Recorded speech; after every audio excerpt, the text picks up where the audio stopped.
Ladies and gentlemen, this is Brother Habib, aka the Grand Griot, in the building. I want to give a big shout out to Poetic Black and Written in Pain. Check out Iron, Sharpeth Iron, Clubhouse, and anywhere else you can tune into and check out poetry at its highest level. What's up, world? It's your girl, Tamika Georgia Me Harper. Whenever I'm on Clubhouse, I'm looking for Iron Sharpens Iron with my man, Poetic Black and Written in Pain.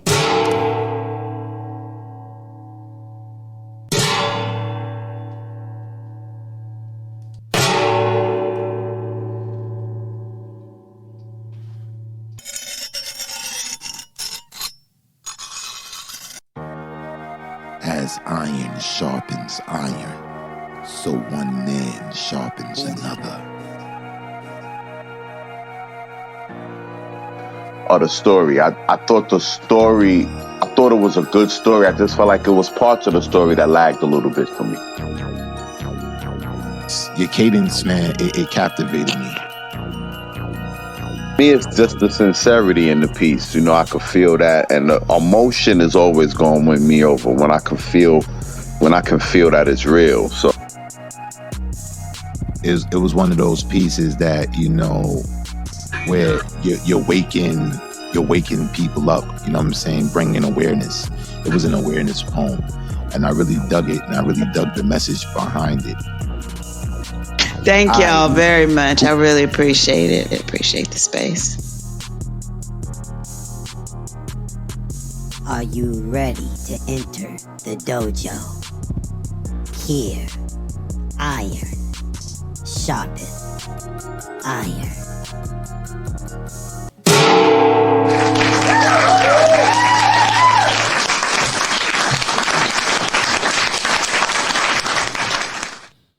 I am an artist, a griot, a scribe who thrived to thrust his quill in the inkwell of life circumstances, propel men to change their stances with these stanzas, create a distance between us and them.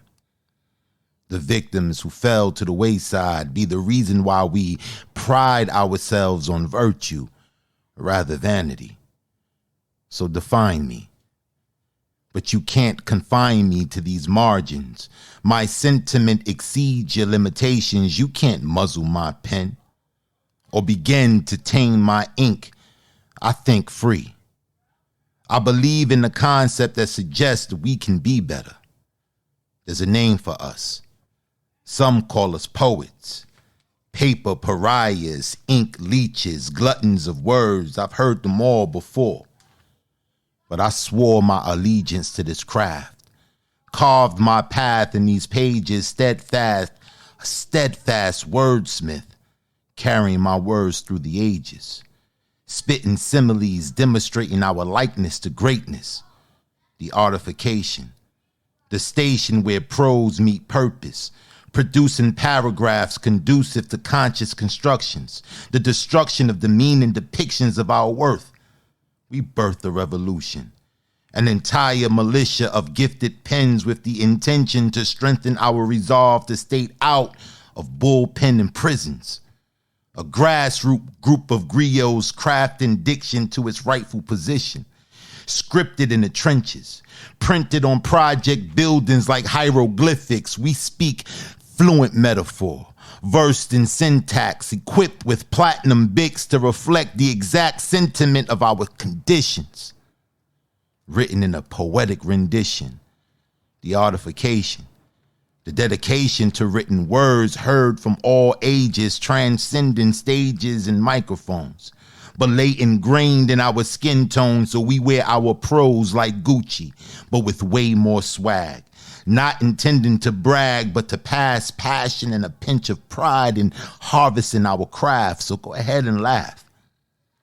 We know who we are, and our art defines us.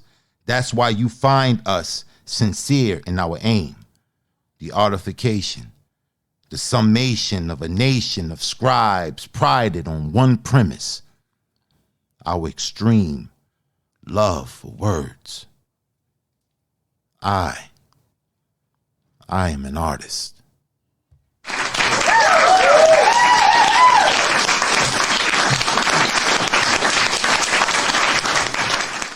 Silence.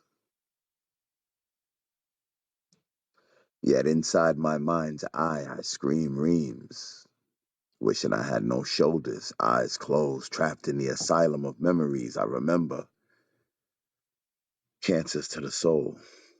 These persons, places, and things I hold. And it makes holes. I attempt to fill those for myself and, well, the others, I suppose. It's painful when a heart beats too big for a chest to hold. Paper's my mirror. So I write it all down to see my ugly parts clearer. It keeps me within the margins. But sometimes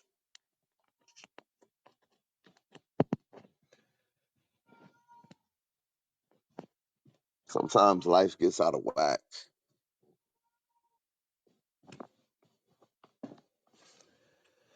But I could keep my lines aligned, straight. I mean, what if one could really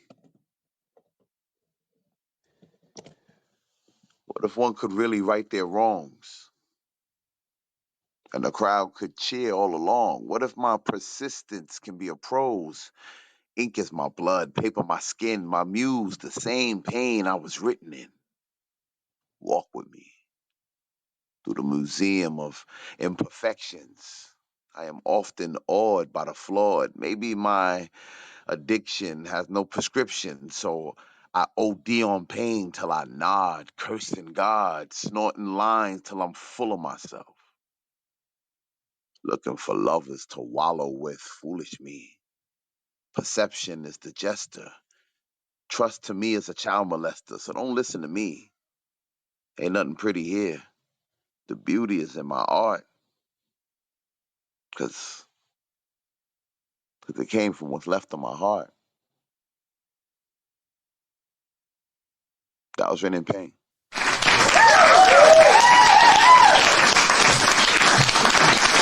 Shit like that, shit like that, shit like that, shit like that, shit like that.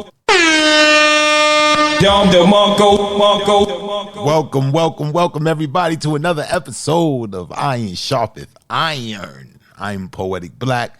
Written in pain, are you in the building? Yes, sir, I am. What's going on, bro? What's good, B? I was on the wrong sound pad there.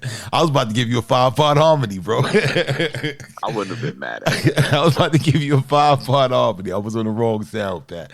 But what's good, King? What's good with you, man? How your week been, man? Man, it's been pretty good, man. You know what I'm saying? Just trying to navigate through it, man. But listen, we here, man. Yo, listen, man. They tried to flood New Jersey off the map today, but we here. They tried to get New York about a week ago. You know what I'm saying? Last week it was crazy, man. It was crazy, man. It was crazy last Friday, man. It was crazy. But yeah, man. We got a lot of things going on, man. What we doing tomorrow, bro? Tomorrow we doing How Many Mics. But before we get into that, I want to talk about, I've been, everybody else don't know that I've been really talking a lot about them arresting Keefe D, because that's big news. It is. For those of y'all who don't know, Keefe D was arrested and charged with the murder of Tupac Shakur this week. And, like I've been saying, if you part of the hip hop community and if you really, been having your ear to the streets, especially when it comes to this case,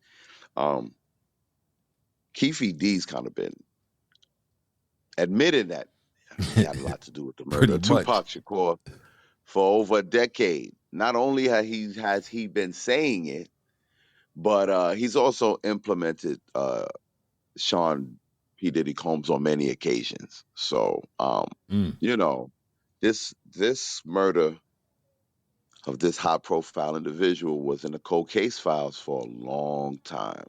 So they just arrested and charged Keefe D with Tupac's murder, and I just feel like it's gonna get interesting from here, bro.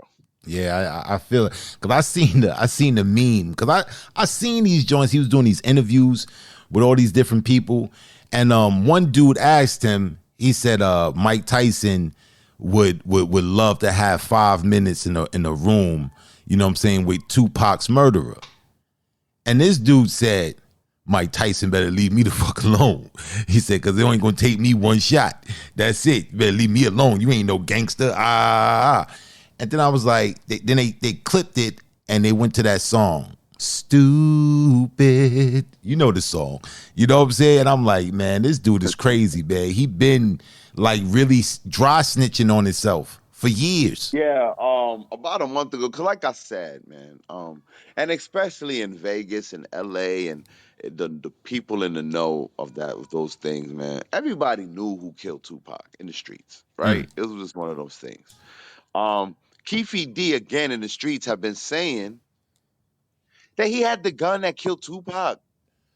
Yep. And this was a known thing. Just about a month ago, the police raided his house and they got the gun. They got the murder weapon that killed Tupac. And like I said, if you've been paying attention, man, anywhere from Vlad TV, there was even a documentary called Rap Murders. And like I said, Keefe D has been talking about his involvement with Tupac's murder for years. He's been implementing Sean Diddy Combs as the person who hired him to kill Tupac for years. Wow. And this all coming to a head now. I'm just finding that very interesting because none of this is really new information. The police are just acting on it now, and I'm just curious as to where this all leads. I'm gonna land on this. About a month ago, Ciroc and P. Diddy had a falling out. P. Diddy was very unhappy with the situation he was having with Ciroc. And so him and Ciroc parted ways, and Diddy intended on starting his own, or he's looking for people to help him start his own independent liquor. I don't know if you guys know this about the entertainment industry, but I'm going to say this. Whenever an artist or a person in the entertainment industry fights against a machine or goes against a machine, whether it's they're looking for more money or they're masters or anything like that, you're going to see that artist fall into some kind of legal trouble or have some kind of problems with their career. So I just find, what I find coincidental is that not too long after Sean Combs has problems with Ciroc, that all of a sudden now Keefe D gets arrested for killing Tupac. And Keefe D for years has been saying Diddy hired him for $1 million to kill Tupac. So and you know he gonna make a deal. You know he gonna rat. He been ratting on himself for years, so you know he gonna rat on Diddy. It's just a matter of time, man. It's just a matter of time. You know. So yeah, this is gonna get interesting. So that's pretty much what I've been paying attention to this week, bro. How many mics will be on air tomorrow at 7 p.m. Eastern Standard Time? We are doing Sharpeth, Sharecropper's Daughter album, which I feel like is one of the dopest albums put out by a female MC, and it's one of the dopest albums, period. It's just a classic album. So if you listen to the album, if you didn't listen to the album, come through and listen to Black and China Not Know What They Talk About. Here we go with this nonsense, man. Here we go with this nonsense. I want to let everybody know that we in the background, man. We in the production. We in the pilot phase of a brand new station, a brand new show. It's called R&B Through Z. It's a spinoff from How Many Mics, where we review R&B albums. You know what I'm saying? You don't want to claim. You don't want to be. Claim yeah, that's our claim. R&B albums. And How Many Mics also claims that they rate hip hop albums. You know, but if you've been following How Many Mics, you know, we had a couple of slip ups. We had a couple of slip ups. We had a couple of slip ups. What are we doing right now? First of all, How Many Mics has established itself already in the hip hop community? All right, before R&B Through Z even dropped their first show. You already coming for the goats. I'm not coming for y'all. I'm not coming for y'all, man. I'm not coming for y'all. But y'all stay tuned, man. We got some things working on in the background, man. And it's really fun, man. Y'all gonna love it when they come out and when we decide to debut it. But also in Clubhouse news, you know, Khadijah, she's doing her second annual Curls and Convo Natural Hair Summit. And from what I hear from the last year, this was an epic event. She gave us the hookup. She gave us the hookup with Iron Sharpeth Iron. And the link that I got posted up at the top, the link I have posted up at the top is the exclusive link that will get you the discount on the tickets. This is going to be a Zoom event. It's going to be a dynamic event. You know, it's all types of things happening. You're going to have singing. You're going to have singing about empowerment. You know, there's going to be swag bag giveaways. You know, there's going to be some testimonials, you know, and this is definitely for the sisters, man. The sisters who find it hard to wade through all of the constant, you know, aggression towards them for the way that their hair grow out of their heads. You know, is something that black women go through a lot in the workplace, just being discriminated against. Oh yeah, your hair is unkempt, your hair is unruly, and you gotta press it down. And a lot of our sisters have been getting scars, chemical burns from this chemical processing that we putting in our hair in an attempt to adapt or to fit in or to be more social or whatever the reasons may be. But this is one of those events that speaks to that. So I think it's a dope event, man. I'm definitely going to be in the building. I bought my ticket already. And I hope you guys also, man, go join that, get your tickets and be in the building for that. Support our sisters, man, for real, for real. But all right, with all that being said, are we ready for some poetry, my brother? Indeed we are, bro. I'm ready when you ready. All right, I'm definitely ready. I see we got China on the stage, so I guess China. Yeah, we got some shit going on. We got some technical difficulties going on, but unless China want to spit something. Yeah, because that's what it seemed like. That's what it seemed like. I'll give you the proper introduction you deserve. Compo is in the building. You know what I'm saying? Let it be known what's going on, what we doing. Yeah. But all right, so who we got first in the chat? If you guys don't know, if you want to get on the stage, you know, only thing you got to do is type iron in the chat. And we'll put you in the queue. You would definitely hit the stage. So who we got first on the mic, bro? Hold on.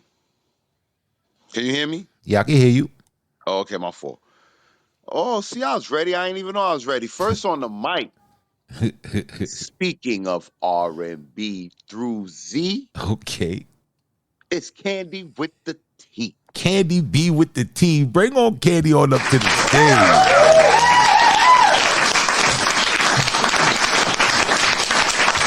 You're rocking with the best.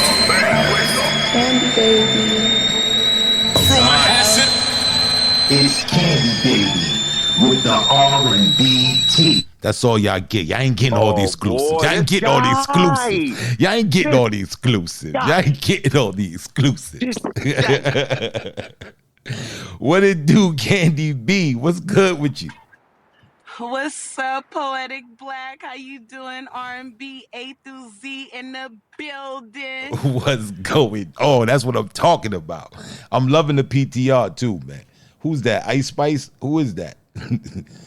I think that's Keisha Cole. That's mine. Oh, that's Keisha like that? That's whoa. Keisha thick than a motherfucker. Whoa, where have I been? I need that gift. Where have I been? I need a better look at that gift. I need a better look at that. Oh my goodness. I need to see that again. Yeah, the Keisha fine as hell. How y'all doing? Happy Saturday. Oh, happy Saturday, man. We having a happy Saturday. You up in the building, smelling good, looking good, feeling good. You know what I'm saying? Everything good. You know what I mean? Everything good. You dig? I'm not gonna take too much time. I have not written a new piece, so I'm looking at some old pieces. And I'm going to read an old piece called Love. Oh, I love It's love. a very old piece. It's a very old piece of mine. All right, the stage is yours, Queen. You got it. Last night I discovered love. A love like I never felt before. The kind they sing about in love songs. The kind I could feel deep in my soul. Last night I discovered love. You know that high school giddy girl feeling that make me smile from the smile of you. Stomach butterflies, chills down my spine. I'll ignore our differences since our souls intertwine. That dim my light so you can shine. That type of love. Last night I discovered love that I forgive you even though you're wrong and I'm right. Flowers, candy, dancing, romancing. Flowers by followed by bubble baths, by candlelight. Let my hair down, be loose, be free, be me. Make love to my mind, serenade me with words of wisdom. Teach me, lead me, feed me spiritually. Yeah, that type of love. Last night I discovered love in the most unlikely place during the least typical moment. Moonlit darkness, walking sandy paths, footprints leading to waterfalls. As time stopped, I discovered the face of love, and the reflection was mine. Candy baby. Shit like that, shit like that, shit like that.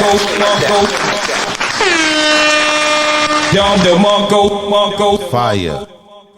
Fire. Off rip the sentiment of love. I'm in tune. I'm in tune.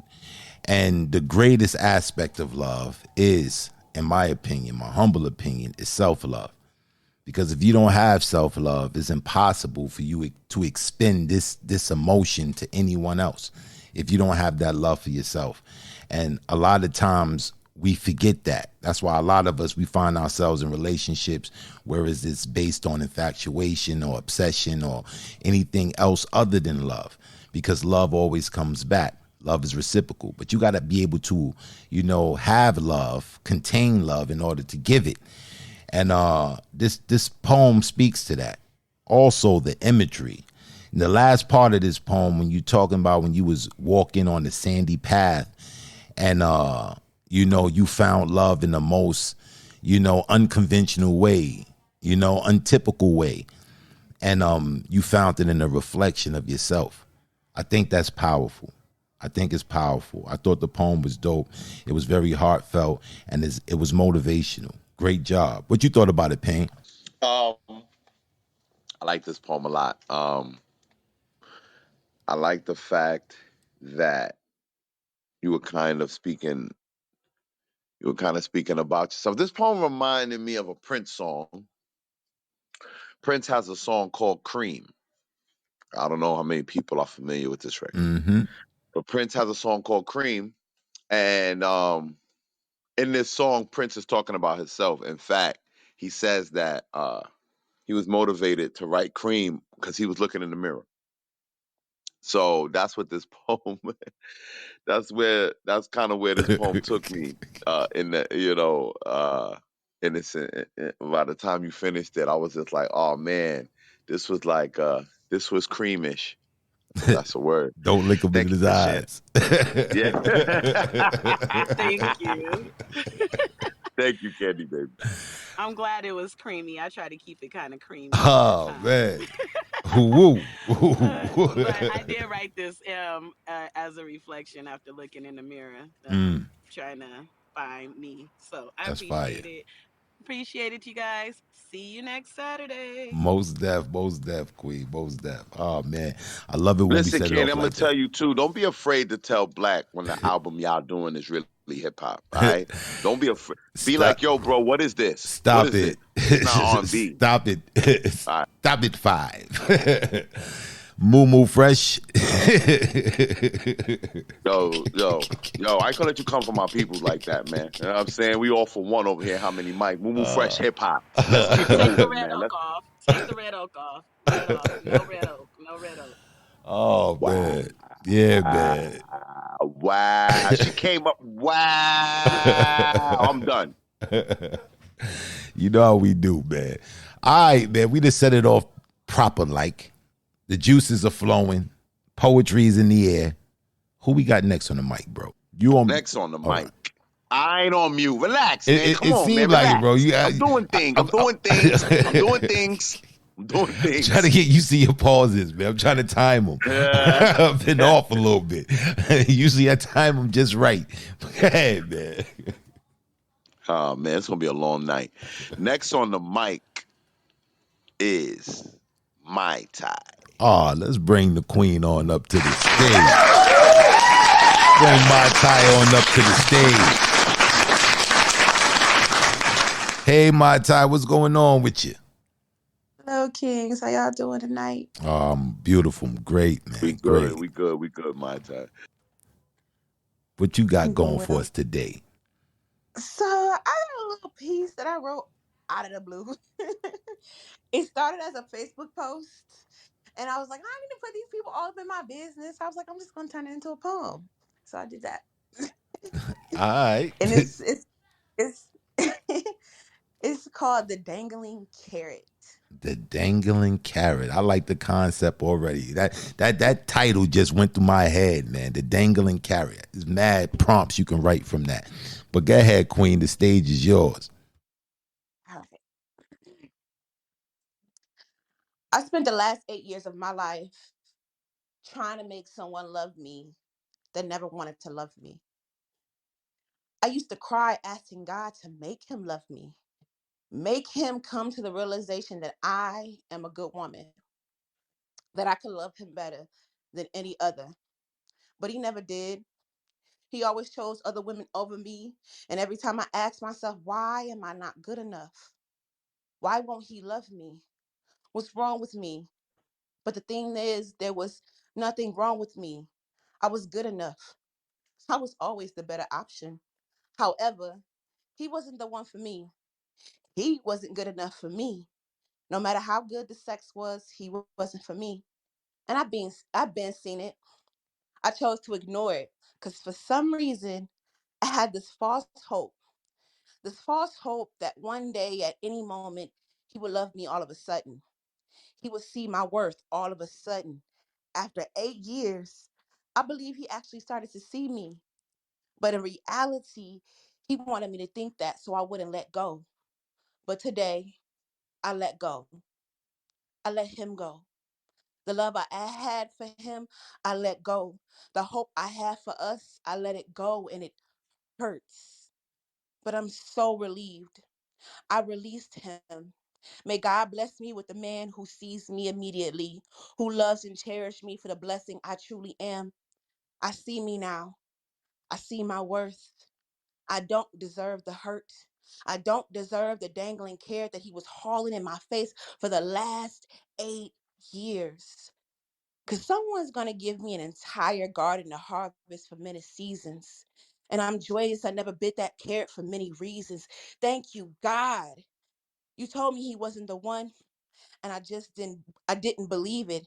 He showed me he wasn't the one, and I just didn't want to see it. But now I see it, and I released the feelings I had on repeat for him.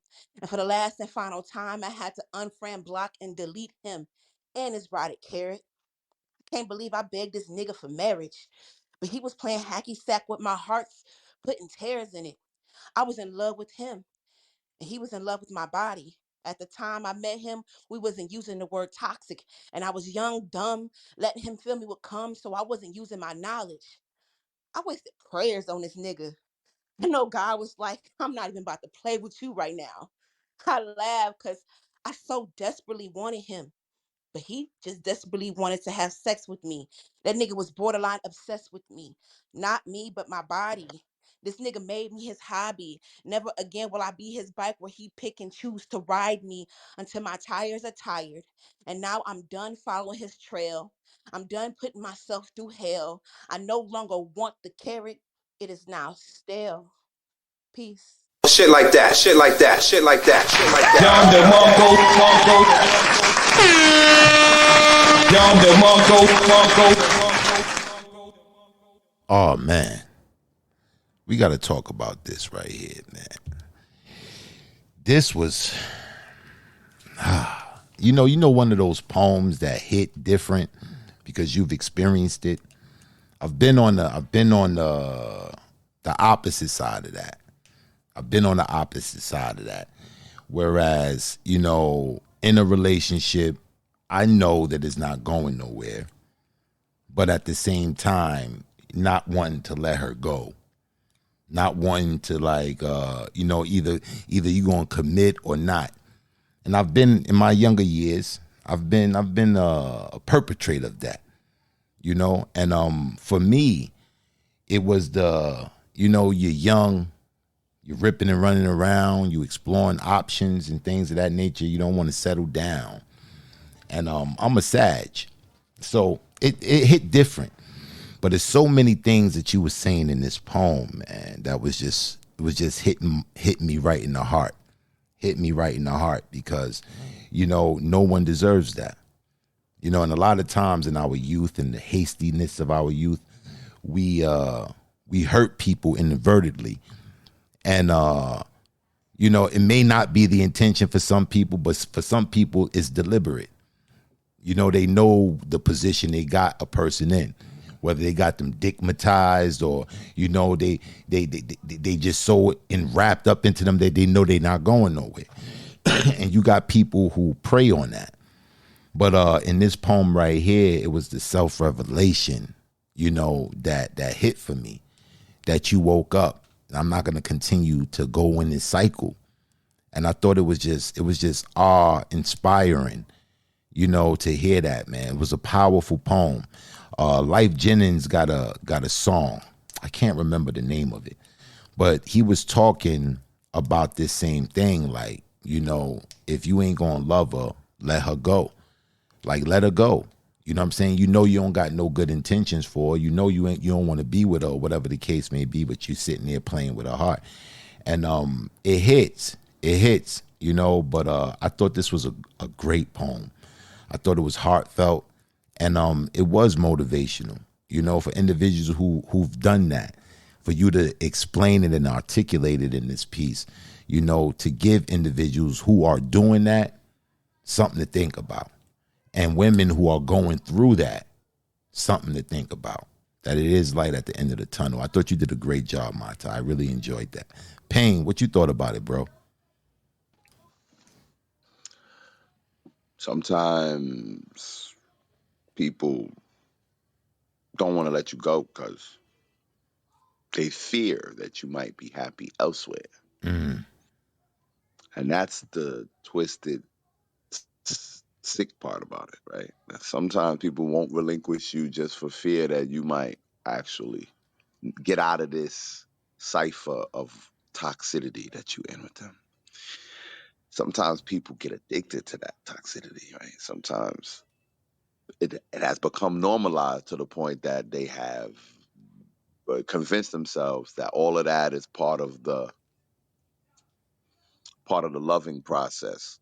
That whether it be obsessive or whatever it is, sometimes people confuse intensity, passion, even lust for love. So I really appreciated the insight that this poem had on that because it's a real thing. And I really do understand the fact that some people are just so twisted enough that they don't want to see you in a better situation than the one you in, especially if they know that you're capable of obtaining that, or especially if they know that you're capable, because they know when you're capable of doing better, and they don't want that for you. So Mm.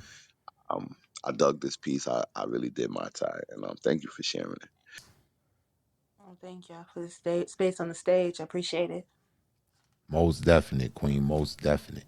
All right, Payne. What's going on with the stage, man? What's going on with the stage? The stage manager, the person who make the room, supposed to make sure certain things don't happen once the room is made. I don't make the room, so therefore the room has rules and regulations not applied by the room maker. Now, What I'm let's saying is move on. this: how is people coming on the stage Because the if person I'm who not made the inviting room them? didn't make the room so that they could not. That's why.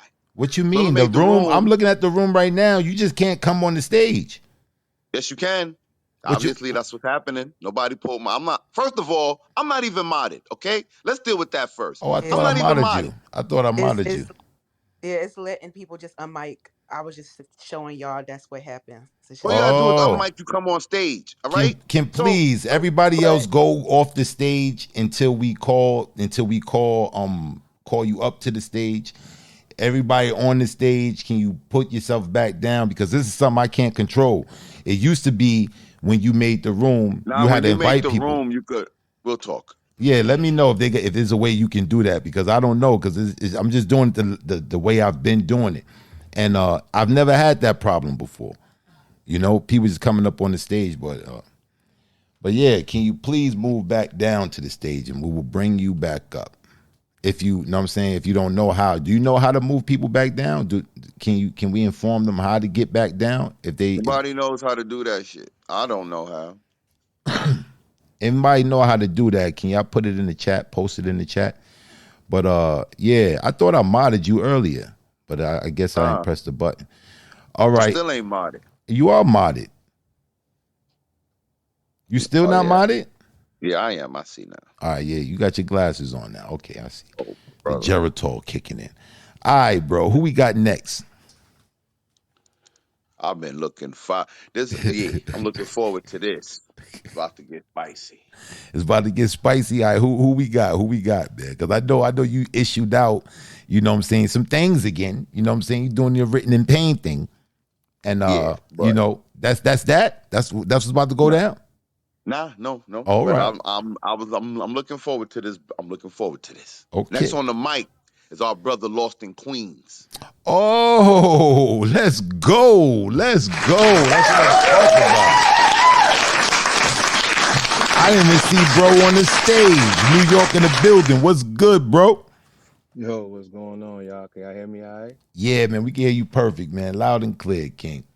Nice. How y'all? Man, we're good, man. We're good, bro. That's what I'm talking about, man. Some New York vernacular. You know what I'm saying? Can't get enough of it. Let's go. Fact, fact. Well, you know me. I'm gonna jump into it. I don't want to ham. Do what you do. Tongue calligraphy, recite lung agony, perception of depression, but I party hardy like my prodigal son, writer's block. Stuck on the vision of rhythm spills from uncanny incisions. So if I write in cursive, it's about crooked decisions that took me straight to her. So you wouldn't believe how a potent voice has no self-esteem. I mean, I used to dream how she would be all I need, but her pedestal love has an assassin creed. Kill you and hide if you didn't provide the right supply. Look at me, champion of the spelling bee, because I convinced the judges that you and I spells emotional discourse. Relationship lost, can't find my heart since I opened my chest and presented her the family crest. Proposed twice, then attempted my life because she held my heart and said it wasn't enough. I have a hard time recalling her hurt, but she knows mine and admits it fine, but I'm addicted to her lines. Trust me. Trust me, I hurt you, but trust, I'll show you different than ignore my pleas of how she's what I need. Thought on this paper I would find the keys, breathing life in the lines, but y'all keep saying I'm killing shit. They say I got a deadly pen. Funny, I ain't used one in a while. Really, it's kind of wild. Y'all fucking with a 2-year-old rhyme book. Y'all disgust me. Pedophiles. Oh, I think I got it now. Pages robbed of their innocence, bearing the scars of my pain, are only meant to entertain. Cries for help should be kept to self. Better yet, on the shelf next to a Quran I'm scared to read, cause how it stings when I say that I'm in need. Nigga, please. My dreams tell me what I need. A kick to the knees, knocked a step back in the casket. Guess I'll always be 6 feet. Never would I have guessed love was a drug till I was here scratching at a relationship in the dark depths of addiction. For her, it was drinking. For me, it was her. I used to get encouraging words, and now my family just calls me absurd because I'm the only one who can stop my pain. But that's insane, because she's my change. 4 quarters, not impressed by my worth, but when I don't have it is when the relationship hurts. So how does it work? When her heart in a purse and my pride in a verse want my face on a shirt. R.I.P. Albatross. You were sinister as Viacom, scripting flesh inscriptions of who meant more when they did less. I did my best. Screenplay of my owners, co-written by exes I never met. Quiet on the set as my pen films the rehearsing of commitment proposals, only to suspect that they're still casting calls because I can't do it all. Starring as the supporting role and not being listed in the closing credits. Gun at my temple. If it clicks, I have my final edits. Imagine watching my story on Netflix. Could you still chill if sex was an ill will that taught you Kill Bill was whistled by Emmett Till while selling you the Matrix pills? Fuck it. I'll be honest. This is supposed to be a beautifully written sonnet about pen tricks as formidable as Hancock's. But my mind locked on how I use permanent ink to detail a failing link. So may this paper live longer than me, and my pain reflect the beauty of calligraphy. Shit like that, shit like that, shit like that, shit like that. Yonder Monko. Wow. Wow. Tongue calligraphy. What's the name of this piece? Oh, painful penmanship. My bad. I had muted myself again. Painful penmanship. Painful penmanship. Wow. Yeah, this was painful. You know I'm man. feeling that title. Yeah. I know you are, man. I know you are, man. Damn, bro. The tongue calligraphy line just woke me up. That woke me up. I was like, wow. You said, if it clicks, I'll have my final edit. It was so much shit in this right here, man. It was just so much. It's hard to keep up with. I think he said I breathe life into my lines, but y'all they say I'm killing shit. Word. He was like, what was the pedophile line? What was that pedophile line? Y'all keep saying, yeah, but y'all keep saying I'm killing shit. They say I got a deadly pen. Funny, I ain't used one in a while.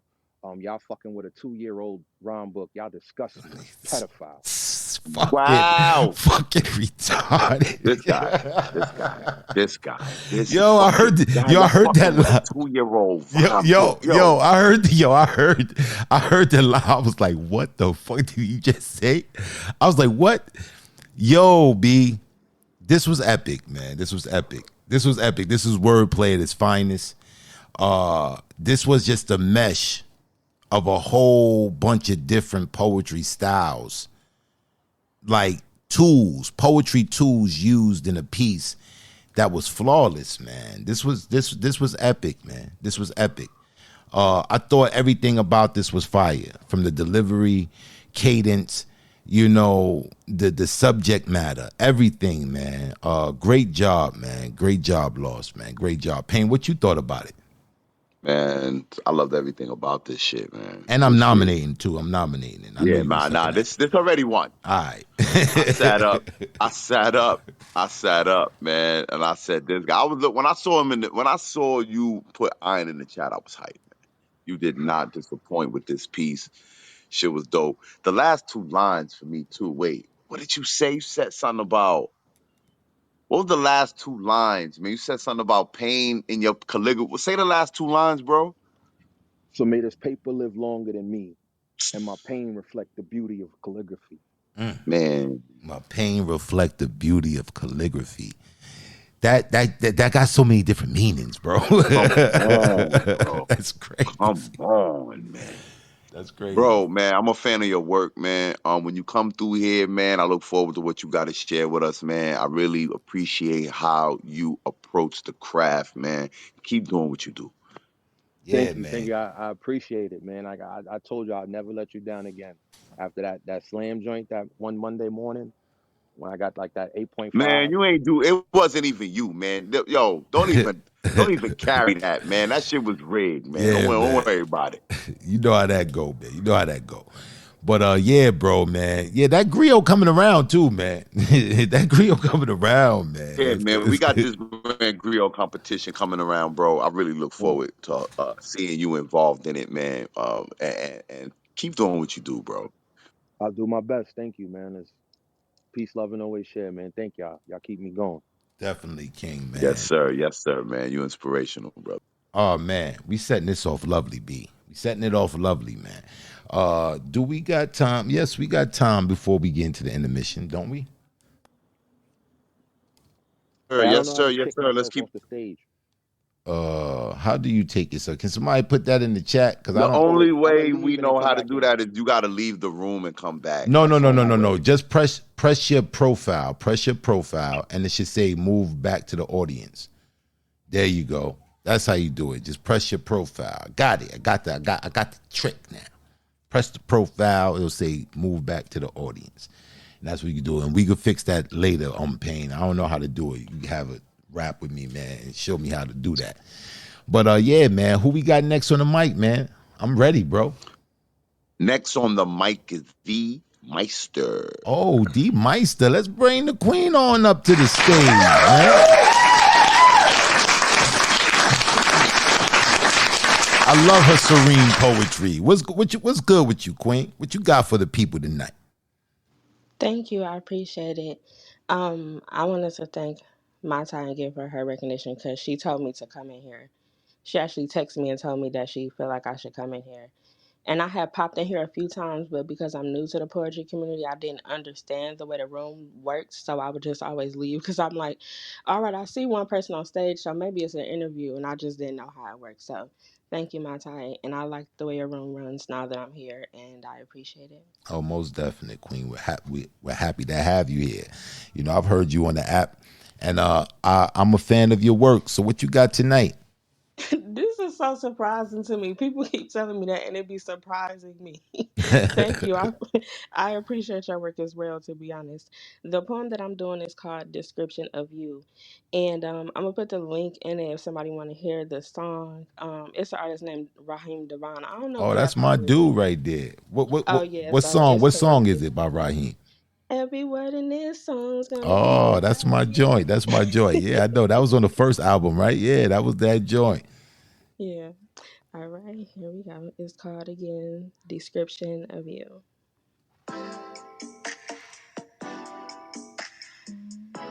Every word in this poem is gonna be about you. Every word, you are word because you are always with God.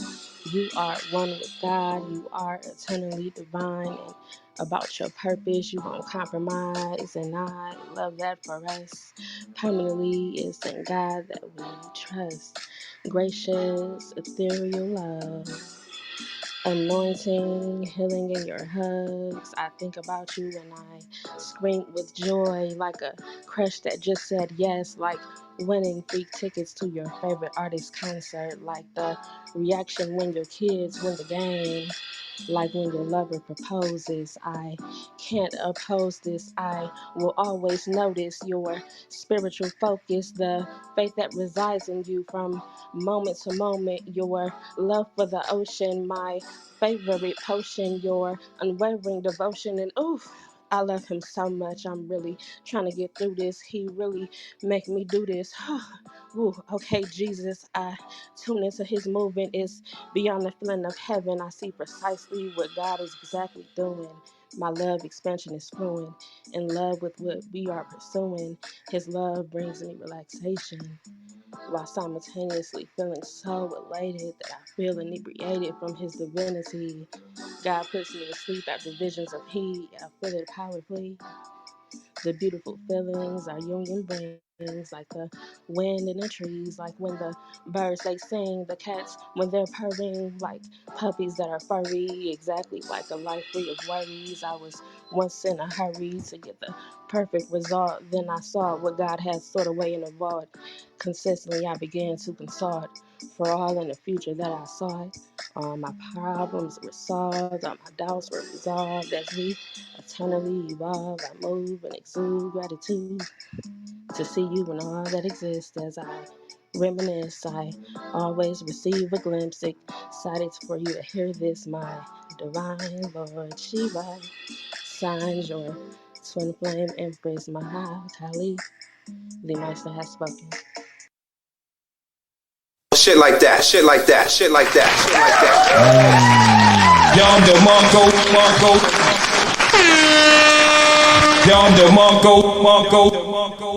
The Meister have spoken. Oh my goodness. You wrote this beat. You rode the beat, man. You rode the beat. Like you rode this joint like a horse. And the vibe with this, it was a perfect pairing. It was a perfect pairing. If you know that song, or every word in this song is gonna be about you. Very poetic song, man. Raheem is very, very poetic, and I thought this was a perfect pairing. The content matter of this poem, man. That love, that revelation. In my notes I wrote affirmations. Knowing, having those convictions that you're worthy of this love and that you will receive this love. It all lies in the convictions. And I thought this was amazing. I thought it was a nice vibe. The flow was just perfect. I felt laid back.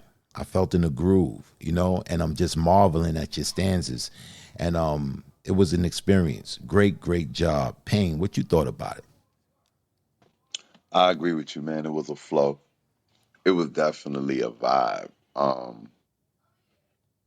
just like the way you flow with the music. I don't, I know sometimes there's a little delay on my end hearing, what you're hearing at the same time. I know how that works, but you definitely need to think about doing some production with this track. You know what I'm saying? Maybe you could get up with P Black. Y'all could try to make this a track because you definitely need to get that situated. I thought this blended perfectly. Where the way you wrote it, it just flowed. And yeah, man, this was definitely a vibe. And I appreciate you for coming through with it. Most definite. Yeah, and I just subscribed. I just subscribed to your page. The Meister has spoken. I just what you call it? I'm gonna check out some more of your stuff. You got some stuff over here. Yeah, y'all go check out her YouTube channel and give her a subscribe, man. Subscribe to the sister's YouTube channel. This is dope. I'm gonna definitely check out your page and see what you got. You upload a poem a day. Yes, I'm uploading one poem a day for the rest of the year. Oh, that's dope. That's dope. Yeah, I'm gonna stay in tune with this, man. That's dope. Great job though. Great job, man. I hope I see you again, Queen. Definitely hope I see Thank you you. I'll again. be back. Most And definitely. Renee Payne, I just wanted to say, I do record my poems, but I'm still learning how it sounds. So the only way I know is if I listen to the playbacks, if the music cuts out while I'm doing the poetry. So sometimes I do play the recorded version, and I'm just working on making sure the sound is right. So thank you for letting me know. And Got I'm you, back to got the you. audience. Oh man. Yeah, I'm looking forward to hearing more stuff from her for sure. Yeah, man. That was dope. That was a vibe right there. That was a whole vibe right there. All right, do we got probably got time for we got time for one more before Indeed, intermission. Before intermission. And indeed. who's that's gonna be? Next on the mic is Elizabeth Carpenter. Oh, that's what I'm talking about. I'm talking about my brother Payne be doing all these challenges. And Hang I on, I got a bonus for Petty. Someone was petty and then sent someone to guilt trip me. what happened? What Mm, happened? You said look, I wasn't coming tonight. I'm gonna be honest. I wasn't coming tonight. I'm not feeling too hot. I'm not feeling too great, right? And I got guilt tripped earlier. So then I wrote the poem like I was supposed to, right? And then I told the person I wrote the poem, and then I get a message from Poetic Black saying, "I'm so excited, but petty." Yeah. he Mhm. told me he'd give you another challenge. You did so good on the last challenge. Yeah, I was 10 minutes like, before the show, though. I thought the timing was impeccable. I was like, yeah, man, I can't wait. I can't wait to hear this challenge, man. So I was like, yeah, let me text So, Rain Elizabeth. Payne, you want to give your challenge because you're the one who gave it. So I actually gave this a challenge to two people. I'm just waiting to see if the other person arrives. But I did give the challenge to Elizabeth first. And for this challenge, I asked Elizabeth to pick a character from The Wizard of Oz one of the three characters that was with Dorothy, actually. Told her to pick one of those characters. And right from their perspective, post meeting the wizard in terms of, what kind of, what kind of changes did they Yeah, what see, or shit what, happened what after we got to this wizard? Did our right, shit change for the best? Yeah, I'm liking this. right. So Elizabeth did not tell me which character she picked, and yeah, the mic is yours. All right, let's get So it. I'm going to say this now. I took creative licensing on this, especially. I didn't know, you didn't tell me Dorothy was one of the characters. I said it. I don't think you told me I could take Dorothy. So you only gave me three. Dorothy was not one of those options. So I'll let you figure out who obviously the character is. I'm telling kind of the story from beginning to post. So you get that took creative licensing. So Okay. all right. Dancing through life, skimming the surface, gliding where turf is smooth. Life's more painless for the brainless. Why think too hard when it's so soothing? Dancing through life, no need to tough it when you can slough it off as I do. Nothing matters, but knowing nothing matters. It's just life. So keep dancing through. Straw and burlap now cloak this hollow shell. Once a man of flesh, bone, and blood, now just an empty vessel. Elphaba spells scatched my spirit from certain death, trading princely life for a scarecrow's breath. I begged her, tried to not to let me be, but she determined she stood to set my spirit free. Fiero!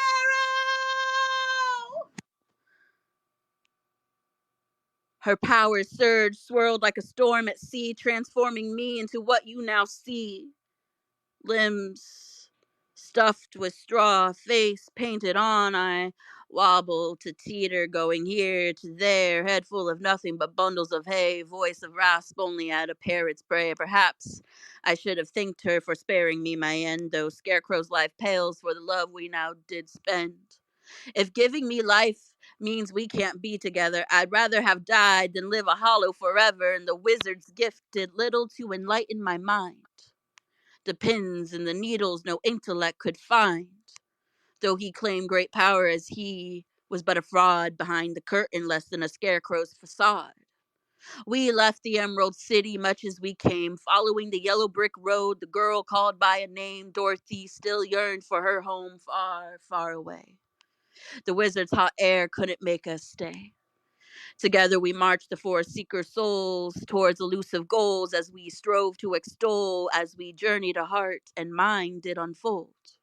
Not made of tricks or ticks or gears as I had been told, for though I seemed not to have blood or beat, I found I had a mind to love I had not known was replete.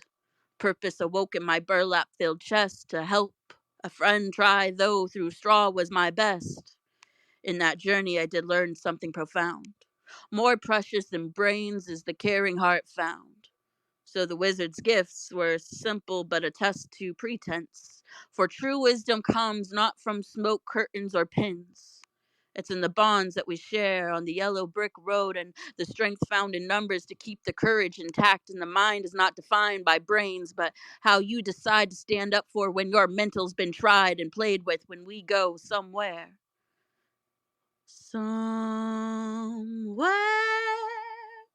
over the rainbow, way up high, there's a land that I heard of once in a lullaby. Shit like that, shit like that, shit like that, shit like that.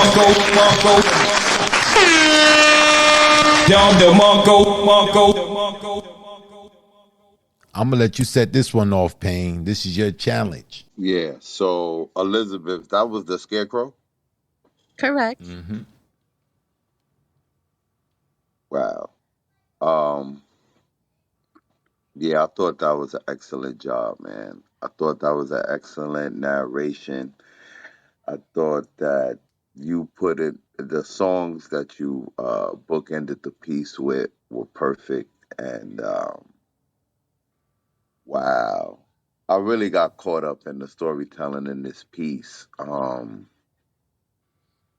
I thought you did a great job of delivering it. You kind of didn't use your normal cadence, and I thought you really got lost in the character. I thought everything about that was dope, man. I got to give you an A++ on that one. Oh, Black. I get an A plus plus. Okay. Yeah, man. I thought this was dope. I thought it was dope. I thought you gave insight. I knew from like the first couple of lines that you was going to talk about the scarecrow, because when you said about the first thing you said about dancing, it drove me to the Wiz, not the Wizard of Oz, the black version, the Wiz, Michael Jackson, and he was dancing his ass off. That he's played the scarecrow, but I thought this was dope, and I agree with Payne, man. I think the storytelling was epic. You know, the way you carried the story along, you kept me engaged throughout the whole piece. And I thought you did a great job, you know, giving insight and the revelation at the end. You know what I'm saying? Not being about the brain, but what's in the heart. I thought that was a dope parallel.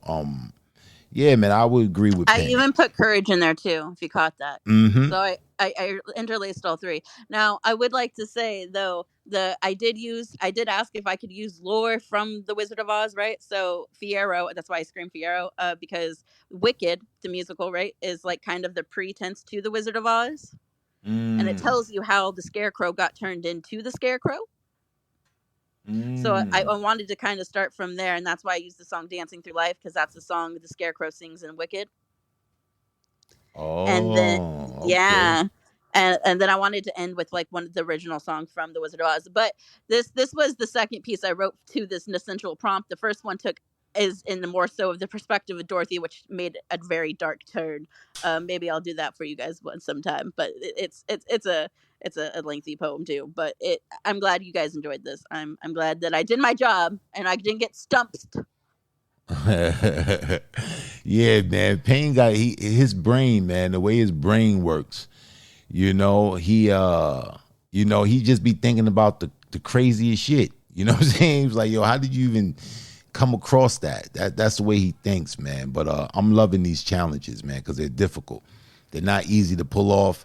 And you putting some effort and some work in, and all that is just contributing to your craft, man. Harvesting your craft and make you a better spoken word artist and a better poet.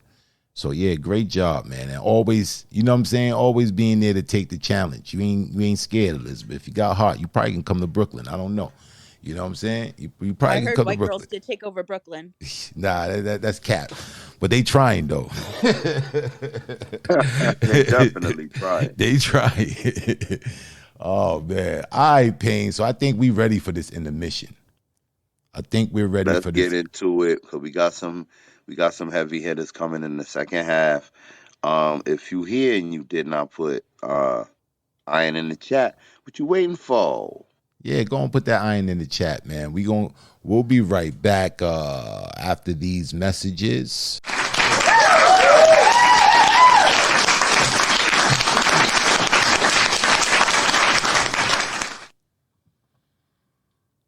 I am a rider, not right to be free. With my pages in the wind, pen in my hand, I'm a king. And I'm not a liar, I say what I mean. I'm a man of my word, I'm the voice that was heard, I'm a king. I am the reflection of my pen. The balance in between the extreme of living and dying, poetry saved my life. So it's only right that I write with purpose. Dot my I's and correct my cursive. Aspire for more than just empty beats and vain verses. This beat slinging in the streets or chasing hearses. I'd say I made a good choice to use my voice as a beacon of hope. Show the youth how to cope with poverty without cutting coke or cutting corners. Show them how to corner the market instead of being a mark on the corner or a job for the coroner. Show them how to explore their worth and thirst for its treasure. You see, there's a pleasure in the gesture of written words. There's a peace aligned with finding peace with nouns and verbs. I am the reflection of those words. So it's only right that I say them with conviction, never with the intention to scar you. So when I tell you I love you, it's genuine. I am a poet, the profound personification of words converted into flesh. I walk these paragraphs. My chest beat prose that sow seeds of life. I'm a husband to my wife, loyal to kin and friend alike, a just scribe who would die in the pursuit of truth and the light. I fight to be, but I write to breathe. These similes are bending me, mending me at the roots with 10 toes down and laced up boots. I stand proud. With pen in hand, I'm a man more now than ever. My path is more clearer now than the days of yester. I am tried and tested. I've been wronged and neglected. But today, I stand before you triumphant, prominent in my stature, content in my resolve to be better, and I'm better now. I found my crown and I brushed the rust off of it, and I wear it proud with my pen in my hand as my scepter and these pages as my throne. I'm a king who found his way home, and I am a writer. Now right to be free. With my pages in the wind, pen in my hand, I'm a king. Yeah, and I'm not a liar. No, I say what I mean. I'm a man of my word. I'm the voice that was heard. I'm a king. Poem.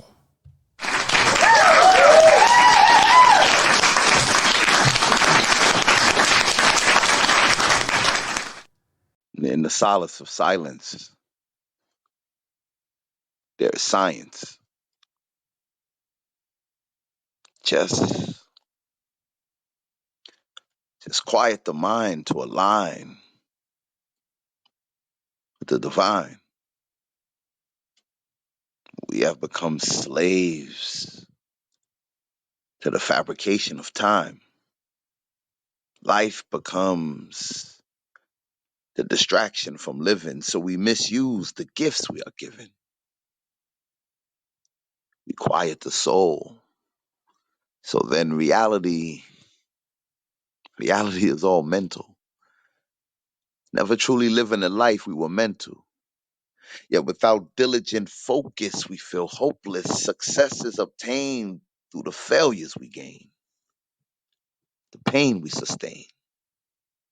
When our perception has but one direction, we are the echoes of creation. Our very vibration induces manifestation in the mist. There exists a higher you, the will to fulfill whatever you desire to, yet we silence those voices and become victims of our own choices. Imagine the winged bird that dies, never attempting to fly. What's worse is never really knowing why. Use that glory you were adorned with to. Too often we die with the very same potential we were born with. Every single thing you need is there. Funny how we pay no attention to oxygen till we need air. Life will only hand to you what you demand it to. Hear me.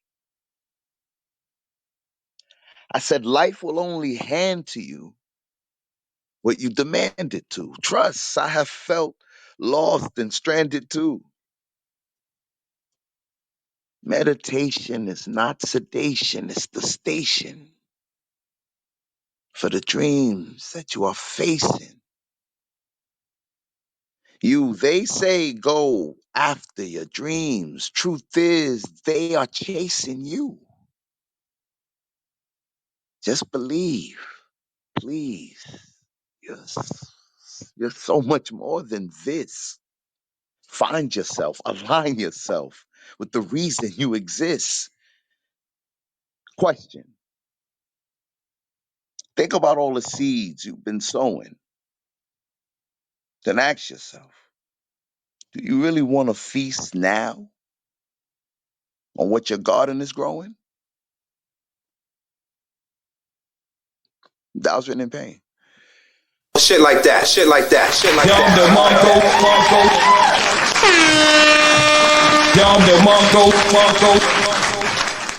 Yeah, man, we're back. We're back from the intermission. Wow, man, that was a thought-provoking piece, King, for real, man. Likewise, brother, likewise. Most definite, man. We ready to get this second half of the show going on. Ready to get the second half of the show. I hope he's setting off the second half with the griot.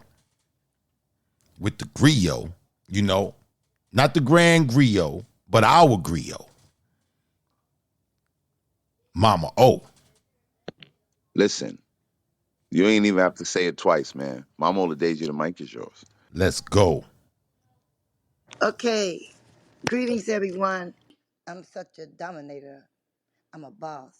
I slay in the hay or in the kitchen cooking when ain't nobody looking. I be ranking without thinking, all in the mix with no intentions. Subliminally mentioned. Somehow my soul has 4 dimensions. First I get hyped, knowing that I excite. I keep my lyrics tight, even off my style them bitch niggas bite. But I say it's all right. Been this way all my life. So you know I'm the real deal. So it's how I feel. But it's okay on Memorex. Indeed, it is just sex. Advice from me coming from friends. Advice to me coming from friends. They say I should confront my stunts. But that advice made me grunt. But nah, that would be putting their punk ass names in my mouth, and that's out. I will let it go like before, and I say, death to those attention whores. It's not my circus, not my monkey. Once again, I am out of the way, no clash. Any more lines or lyrics of mine you need? Well, you can pull them out that stash that I keep buried in my ass, bitches. Poem. Shit like that, shit like that, shit like that.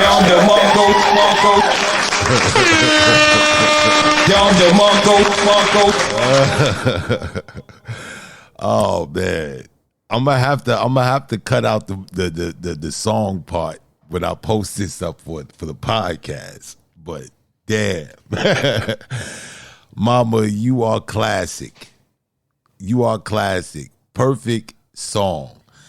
The line that caught me, man, had me over here rolling. You said, "Not my monkey, not my circus," man. If that's not the words of an old sage, you know what I'm saying? Like, wow, not my monkey, not my circus. I gotta incorporate that into my jargon. That was profound. This piece right here, man, going at those individuals who seek to plagiarize, you know what I'm saying, take the intellectual property of others, man. It's crazy. It's crazy. But in classic fashion. Was this one of the personas of Gangsta Granny right here? Was this Gangsta Granny right here? Was this that suited him right here, mama? It said something on there because I had got it out of the old Facebook when I had sent it to Carlos about some years ago. So I don't think I was I Gangsta Granny about in 2019 or 2020, something like that. But Oh I think man. it was Gangsta Granny. Yeah, she was mad, probably at them same bitch niggas, the same ones. Bitch niggas. That's a part that killed me too. Bitch ass niggas. Oh man, great poem, man. Great poem, Mama. Payne, what you thought about it? Oh man. I know you thought Oh something man. else though. I know you thought this was about to be. I got nervous. I know you got nervous, When bro. I heard that milkshake come on, I walked away from the phone. I know I you said, got here we nervous. go with the bull. Then I'd seen Mama was coming with the bars. I said, okay. You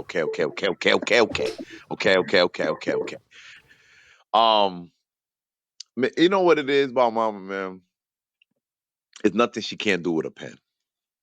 You know what I'm saying? It's nothing she can't do with a pen. And that's just what it is. This was dope. And I laughed so many times during this piece because Mama, you crazy. That's what I'm gonna say. Crazy. I love you, man, but you scared me because I really thought you was gonna come up here clapping that milkshake and all that. You scared me. Yo, I seen it. Yo, I seen it through the phone, bro. I was like, yo, Payne going crazy. His eyes is wide open.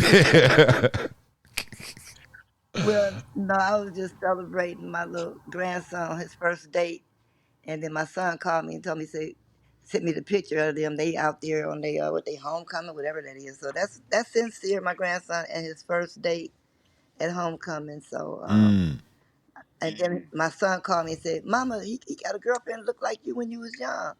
And I said, "Shoot." I had to see. I had to let me go see how my grandbaby picked out his girlfriend. So that I put it up there for y'all to see. It's Oh crazy One yeah, love. because she's I very remember beautiful. you posting pictures of him when he was a little boy. I know, right? So it's just crazy. When you said that, I looked at the picture like, wow, y'all getting old. I You know. And he's so crazy. He said y'all he's getting such a old. perfect. You Yeah, peep I that, know. mama?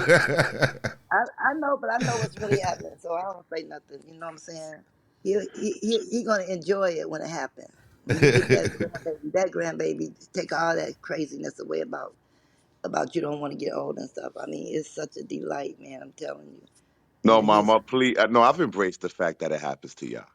Um, all You right. Got you. crazy. um, we gonna move on. Listen, if you want to get on this mic, y'all gotta put iron in the chat. None of that showboating because we don't have no problem leaving early. You know what I'm saying? When the last person spit, because I got 3 people left in the queue. And when the last person spit, trust me, me and Black don't feel no way. We don't feel like we gotta stall and make up time and all that. Ain't nobody else to spit. We out of here. Facts, because you know it's football season. Sports is popping And you right know now. I'm always down for a nap. Oh, wait a minute. I forgot to tell y'all last week it was boxing season. And y'all had me watching boxing till 6 o'clock in the morning. It was a boxing marathon. I'm like, I couldn't wait. I couldn't take my Listen, eyes off it. It was crazy. And I went over there and watched it too. And couldn't get my eyes off it one after another. And wasn't nobody doing nothing. listen, let me let y'all behind the curtain a little bit, okay? Ever since they legalized betting, it's everything season now with my boy Black, okay? It's soccer season, it's croquette season, it's hockey season, it's golf season, it's ping pong in Japan season, it's college croquette season. I can't get it. I don't know what happened to my friend. That's another story. We're going to do compo behind the music. That's a whole nother. Oh man, you crazy. Upset. All right. Next on the mic, listen, y'all, listen. It's a lot of shows going around now talking about they got Mike insurance. Everybody got Mike insurance now. Listen, okay? This is the original show where Mike insurance was necessary. And we need it right now, Black. Oh, we Call it need up. it. We Pull need out it. the I got pull the it out. card, bro. I got the card ASAP. You know what I'm saying? ASAP in my wallet. The card is here. Progressive is Now on alert. everybody need insurance. Everybody got insurance. There's only one person in these clubhouse streets need Mike insurance. And that's only one. And that person is who? Kimbrella. Let's bring the queen on up to the stage. Let's go.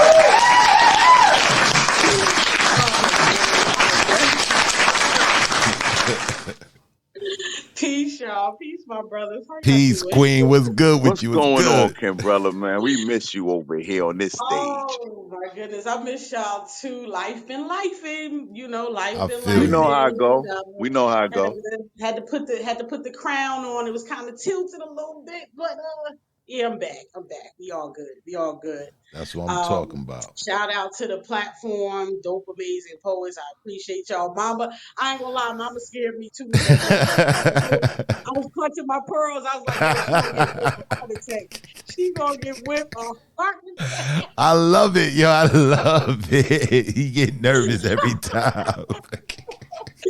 And I wanted to say, I think I'm gonna have to slide through that. How many mics? Cause Cyrock, that is my peep, man. It's going down tomorrow. It's That going queen, down tomorrow. that queen right there is. You know when you can stand next to Black Thought and hold your Mm, own. Listen, enough said. Facts. that's Enough Facts. said. facts. Facts. But I'll be looking for you, Kimbrella. If you can oh, I'm make it, I'm gonna coming send through. you an invite. Oh, I'm coming through to that one for sure. I wouldn't miss that one. But I don't know. I'm trying to figure out. Do I want to do a love piece, conscious piece, which I want? Ooh. Let's get that Yeah, consciousness. you know how I get You about want the that conscious, consciousness? man. Let's go. The stage is yours, queen. All right, let me get ready. All right. They've been trying to drench our crowns in sickness, convicting our spirits to a European sentence to terminate the existence of our kings, queens, children, hair, culture, and image. But the speed and distance in which our light travels makes it hard for these sloths to walk, so they're slithering and hissing. But for every ill intention, I got ill precision that'll break snakeskin down to accessories and feed them those choke recipes to throats that spoke skeptically while sketching we in the darkest corners of their minds, trying to trap us behind restraints that hold our dreams as prisoners, granting misery invitation as frequent visitors while their souls become fugitives within their own eyes. See, I demand a brand of high over the heads of many, so God gives me my own supply, and I've got plenty to win. In me is sure to find a rhyme and reason between space and time, a page and lines, a stage and eyes. See, they can lock my body, but they can never trap my mind. Some days I place my thoughts upon a scale and obese is what it calls me. But then I level up and adjust through life's impact. See, failure, I can barely pronounce that. Give up, I sincerely denounce that. In fact, the Most High purposely removed the arches from my feet just so I will never forget what the ground feels like. And yea, though I walk through the valley in the shadow of death, He blessed these hands and His breath to deliver the keys to these defiant locks. Because, see, sometimes we create our own holding cells while they're holding cells that lock our attention into idle minutes with rollover gimmicks, text messages, and memes of intricate plots and schemes. See, the setup is so diabolical that just thinking logical could damn near cost you your life. And that's why you're worked to death and paid beneath the heels of your respect, just so you can buy their shoes and step into those blood red bottles with a custom fitted hell they prepared just for you. But when you gonna get tired of walking in these circles, recycling the same streams of red, haunted by those same blues? When you gonna stop believing in the words of these demons and activate the God in you? When you gonna become the algorithm of rhythm these cultic religions can't define or confine? And when you gonna stop allowing this world to break the sturdy in your spine? Because I can hear the fear when they try to implant the same in mind with visions of pain that infect my pains with blood stains that rearrange my eyes to believe in the same lies because they rather see us die than unify. See, they can lock my body, but they could never trap my mind. We pass this baton of jeweled expression, infinite knowledge and lessons, trying the spirit by the spirit, relaying messages of fitness for the next generations to witness our magic above tactics that are relentless. But can you dismiss those classes of thinking upside down and backwards in order to pay the truth forward to the days that you may never see? Are you prepared for death to stare you right between the eyes and revolution for what you believe? Because see, there's slaughter up their sleeves and history pages filled with massacres and enslavement of bodies locked and shackled to horses by wrists and ankles, making a statement that still raises hell and lowers caskets. But they will never catch it. They will never catch it. They might catch this flesh, but they will never catch me, for I am in a chi and I have touched too many. We've touched too many that have already grabbed it and passed it to be picked up when we left off and follow our lead. Water our seas while we rise from our knees, for we hold verses between energy that is transferred and will never die. You can outline the body in chalk, but the transfers of thought move on a fuel that you can't capture, borrow, or buy. See, the flesh, yeah, it can be paralyzed and spilled into the termination of our vital lines, but where there's words, there's life. Where there's words, there's life. Where there's words, there's life. And I'll give mine, signed and uncompromised through any space and time, through any page and line, through any stage and I. See, they can lock my body, but they will never, ever trap my mind. Peace. Shit like that, shit like that, shit like that, shit like that. Yonder Mongo. Yonder Mongo. She done broke up the mic. She done broke up my blood clot microphone. My microphone broke up. It broke up. You hear it broke up. You hear it mash up. You hear she mash up my blood clot mic. Oh man. This is what I'm talking about, man. This is why I am a poet. This is why I am a poet. This is why I wouldn't want to be anything other than, I love what I do. I love this craft. And it's poems like this that makes me say, yeah, I made the right choice. To be able to conjure words, to evoke this type of emotion, to speak life. Where there's words, there's life. This is a t-shirt. This is a t-shirt, man. Where there's words, there's life. And talking about speaking things into existence, a lot of us, we're not aware of our power because they dumb us down. They keep us constantly dumbed down, and we don't have that confidence. We don't have that conviction in ourselves to know that we are powerful beings, that we can change our reality. We can change our reality with our thought process. That's powerful. And words do that. This poem was awe-inspiring. It gave me the chills. You know, it spoke affirmations into my life, into my community's life. This is the reason why I write. This is the reason why I write, you know, to wake us up. This was just phenomenal and epic, Queen. Like no other, man. You always come here and you leave your mark. You leave your mark when you come here on the stage. And I appreciate you immensely. Like, you broke up my microphone, man. You broke up my blood clot thing there. Payne, what you thought about it? That was a sermon. Wow. That's what that was. That was a sermon. That was like, you get in New York, we call them street corner evangelists. You see those people outside, they be like, the Lord is coming, you better I could see you know what I'm saying, spitting this.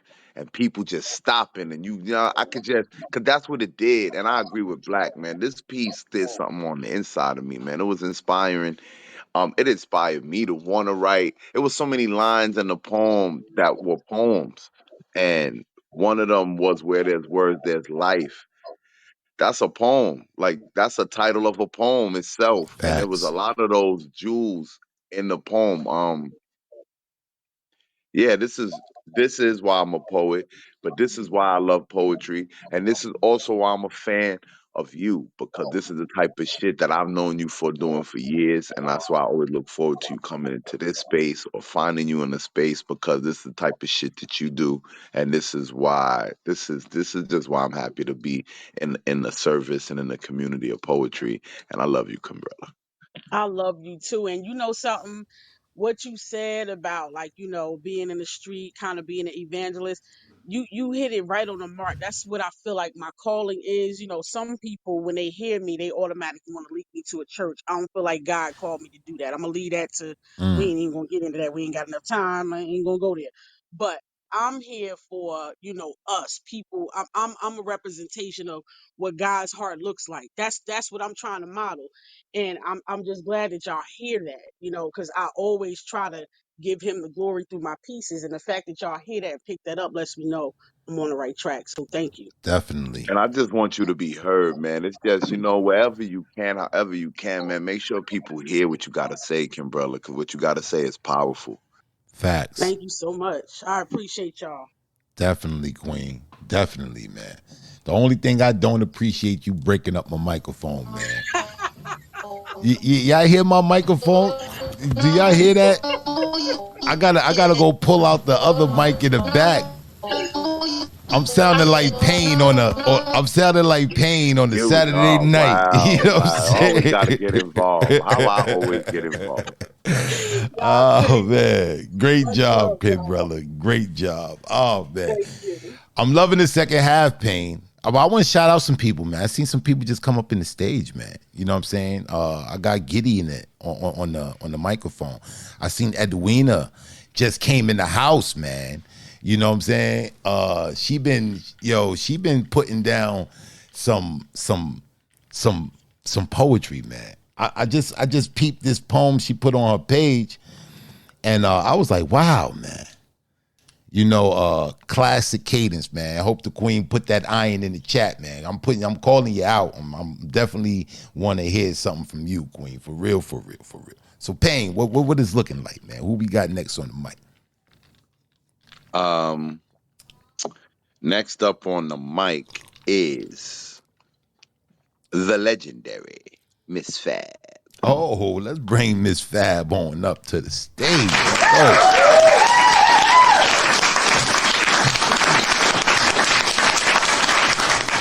Hey, Miss Fab. How's it going, guys? I'll be What a great. phenomenal show. So much talent after back to back. Facts. Mama Oladeji, when she did that, the opening line of Milkshake got me out of my seat. I was like, what the? I did not. So I'm like, what?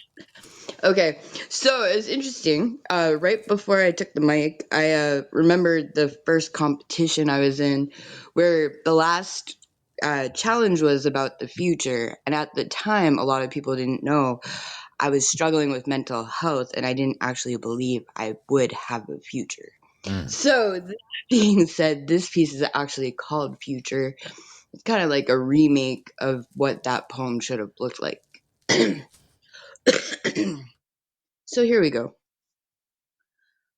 Future, pertaining to or connected with time to come, one's future prospects, future plans.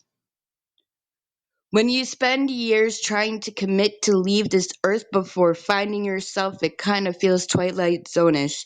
Hearing my therapist describe our dialogue recently as positive and future-oriented. When less than a few years ago, I was a lost cause and self-sabotaging, carrying extra matches and accelerant, dancing in the debris of burnt bridges. I had to turn the lights off and cut out all the noise because I would have never known the power in my voice. Found myself in deep depression while seeking out the sun because I was damn sick of rock bottom. Woke up. Oh, I lost my spot. Dancing in the debris of burnt bridges, I had to turn the lights off and cut out all the noises because I would have never known the power in my voice. Found myself in deep depression while seeking out the sun because I was damn sick of rock bottom. Woke up in the morning and dealt with my own bullshit, and finally, after years, acknowledged for myself how far I have grown. Self-acceptance isn't an easy road, feet with blisters, and hell of a story or two. I have lived a little too much. Woke up and cursed my beating heart. I have loved to the point of insanity, traveled cross country multiple times, running from demons, running from myself, from my potential. Missed opportunities and made myself small, blended in with walls while continuing to heal my own self. Hanging on, waiting for this new adventure, now excited for the fight, for the future. End poem. Shit like that, shit like that, shit like that, shit like that, shit like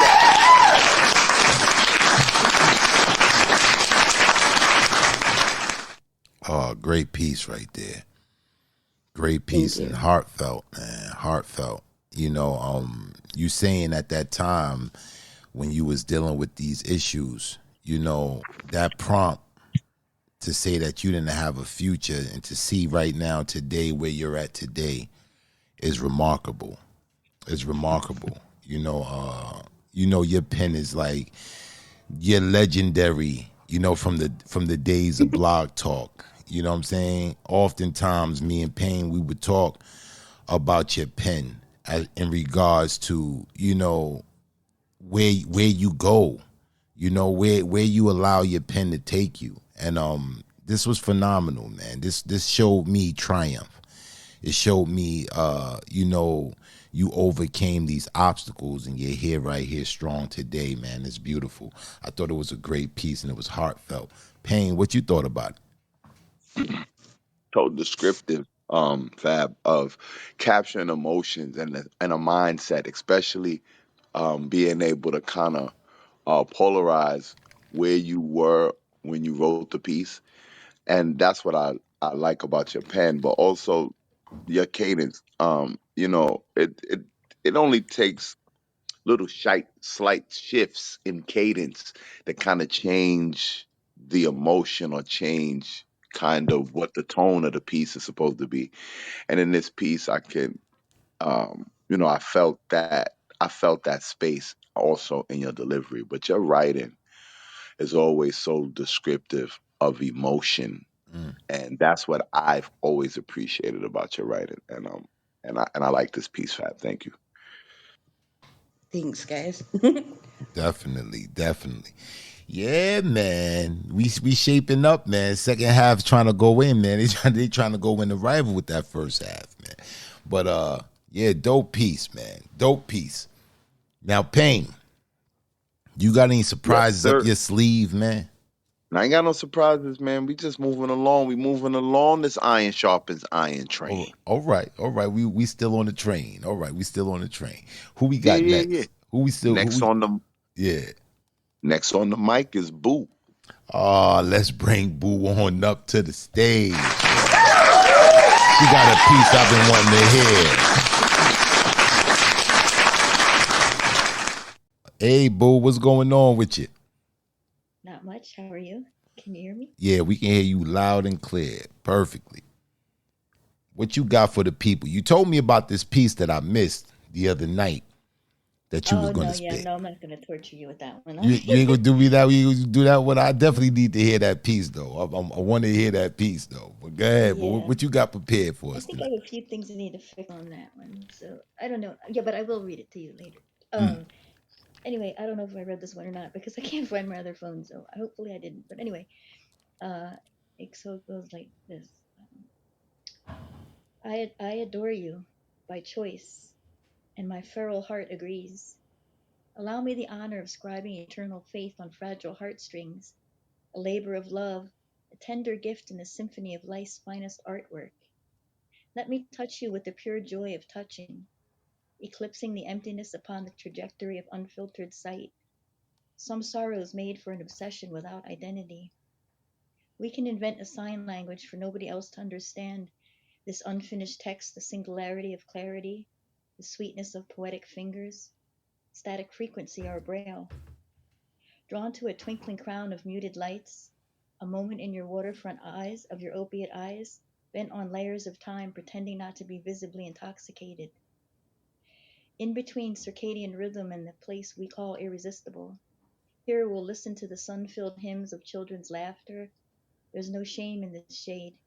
Let me touch you with righteous reveries, haunted by salacious silence, and not caring what comes after. I would tame your lips between voracious heartbeats to show that wild is not toxic, and that there is room for you beneath my ribs where you could just be. And that will always be enough for me. End poem. Shit like that, shit like that, shit like that.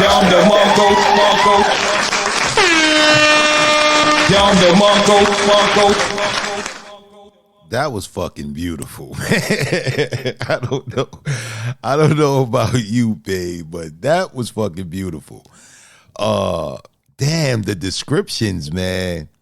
Very lucid descriptions, man. You said static frequency, our braille. That's just thought provoking, man. You said something about salacious silence. You know, laying there right up under your rib. It was very descriptive, very beautiful, very heartwarming. This was a beautiful piece.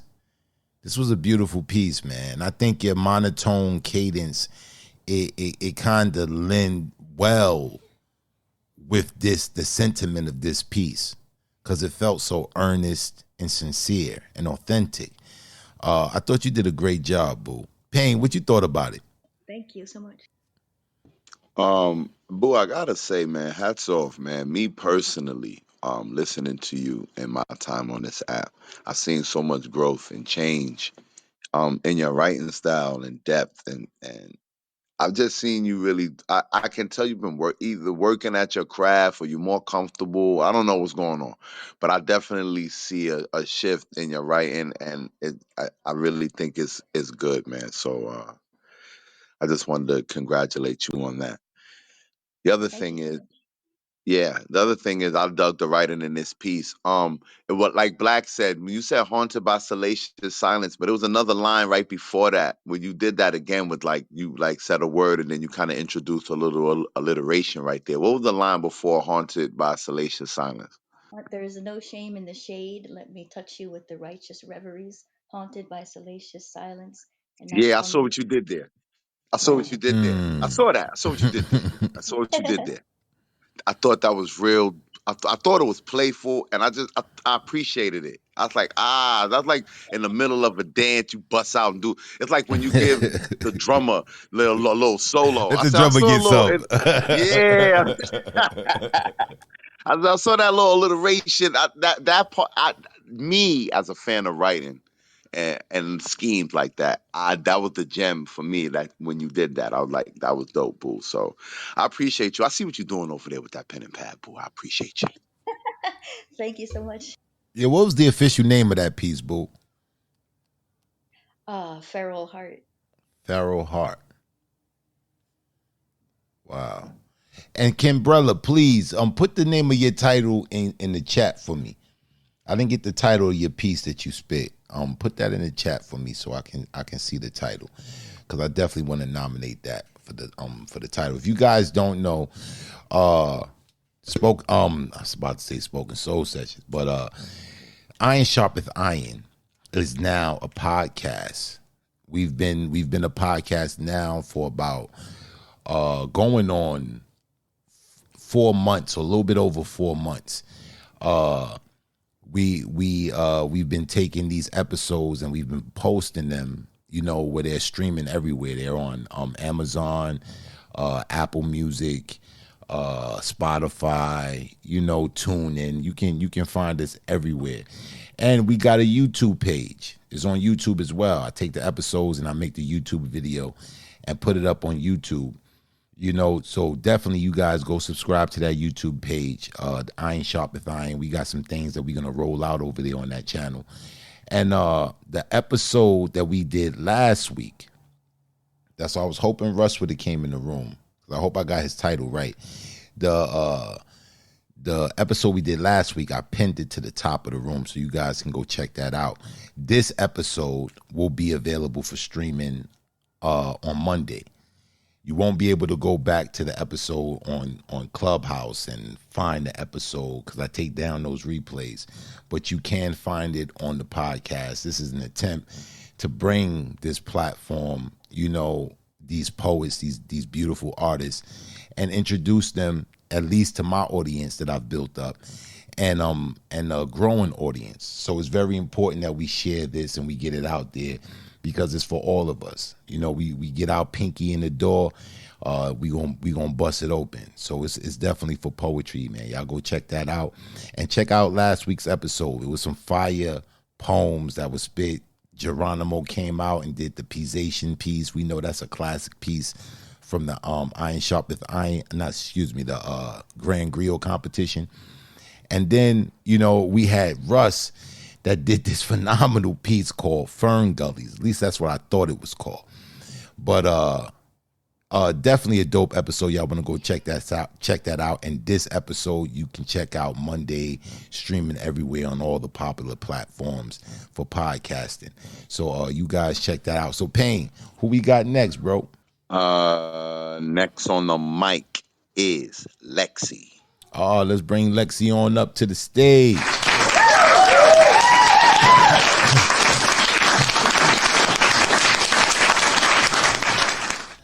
What's going on, Lexi? Not much, just chilling. Thank you for having me as always. Most definite. You came and turned shit up last week. I think that was last week's episode. You came and turned it up. What you got for the people this week? This piece is called Steamy. Speed? No, I'm sorry, Steamy. Oh, steamy. Mm-hmm. Okay. The mic is yours. Throat of gold, heart of glass. A new twist on a story old, an old hoe with a brand new ass. She's a white girl, her butt Brazilian, gold chain with a single pearl, confidence a billion. A lady of the night, she's never walked the street, it wouldn't quite feel right. This exclusive escort is elite. He was nurtured to hate, but chose his nature to love by default. He was taught to discriminate, a lesson he took with a grain of salt. He fears for his soul, but his mind can't outrun her. Keeping pace is his goal, he's always had a thing for a stunner. When he sees her, he dreams of kissing her under the church bell. Fantasy ripped at the seams when the preacher has nightmares of a never-ending hell. Without hesitation, she broke her own rules, saying, "Keep your donation. Maybe donate to Sunday school." He'd never considered himself a trick. He wasn't sure what to think. A preacher began describing his dick. A holy black man began blushing holy pink. As she's spraying a harlot's perfume, he knocks at the door and he waits. An escort and a preacher man, then an unusual pairing of fate. The preacher tried to hide his erection, finding it hard to conceal something that long, and things only got harder staring at. I'm sorry. Ah, lost my place. I apologize. Oh no. Okay. And things only got harder staring at fruit forbidden, symbolized in a hot pink thong. He wanted a taste. He wanted to savor her smell, but the consequence he faced was having the girl worth having hell.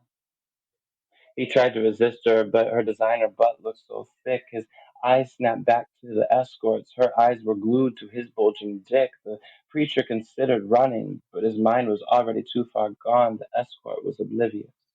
Eyes locked on his tent, supported by a load-bearing hard-on. He got up to leave, but she had another intention. The unholy hoe opened her mouth, but not a word did she mention, and as she held her tongue, her mouth held the preacher's throbbing rod. He started to shake as he whispered, "Oh God," a far cry from Jezebel, the name she'd been given since she got paid for her first call, but She accepted the new title and continued to worship as the preacher continued to fall. With a burst of confidence, the pastor lifted the newly deemed deity to the bed. He dropped to his knees, so she put an anointing hand on his head. His mind started to wander as he knelt over a body to devour his prey. He was in this position when praying over Christ's body at church just yesterday. He continued to eat, only looking up once to wonder, is this love, before feeling God's guiding hand push his head back into her thighs from above. She was a high-end escort, but tonight she gave zero fucks about class, and he was God's chosen servant, but the only communion tonight was his face and her ass.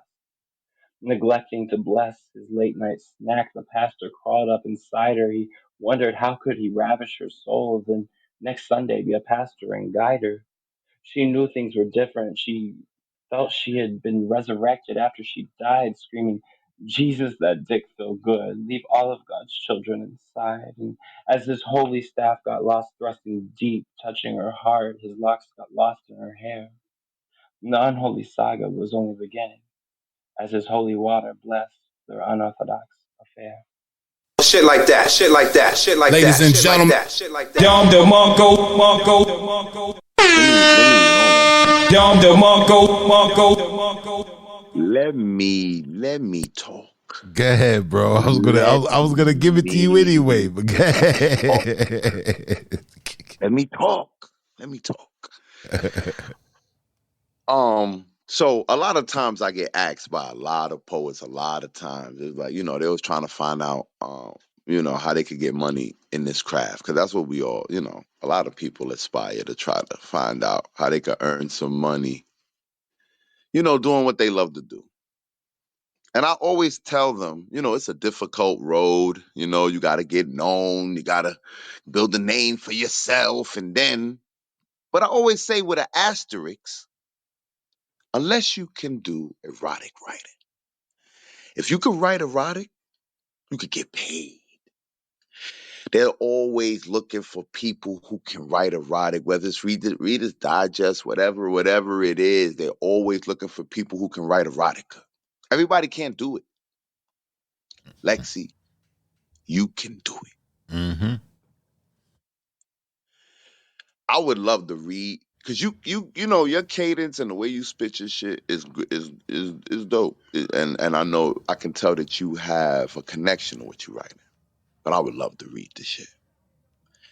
You have a way. I want to call it almost like a macabre erotic, right? Style. And the storytelling interwoven. It's almost like good porn. Cheap porn, it just start with the scene. The cheap porn just start with the interview. Like, my name is so-and-so. She already sitting on the bed. The expensive porn got the storyline. Like, this is a movie. There's other shit going on. You write that expensive porn. And I like it. Oh, man. I just want to, before I pass the mic to my brother, I just want to say my favorite line in this. I know what it is already, bro. I wrote it down, but go ahead. Let me see if I'm right. The only communion was his ass and her face. I'm sorry.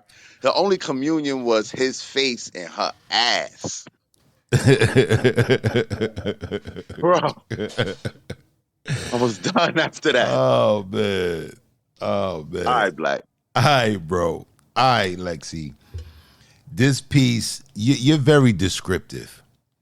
You have, I love what Payne said about the cheap porn and the expensive porn.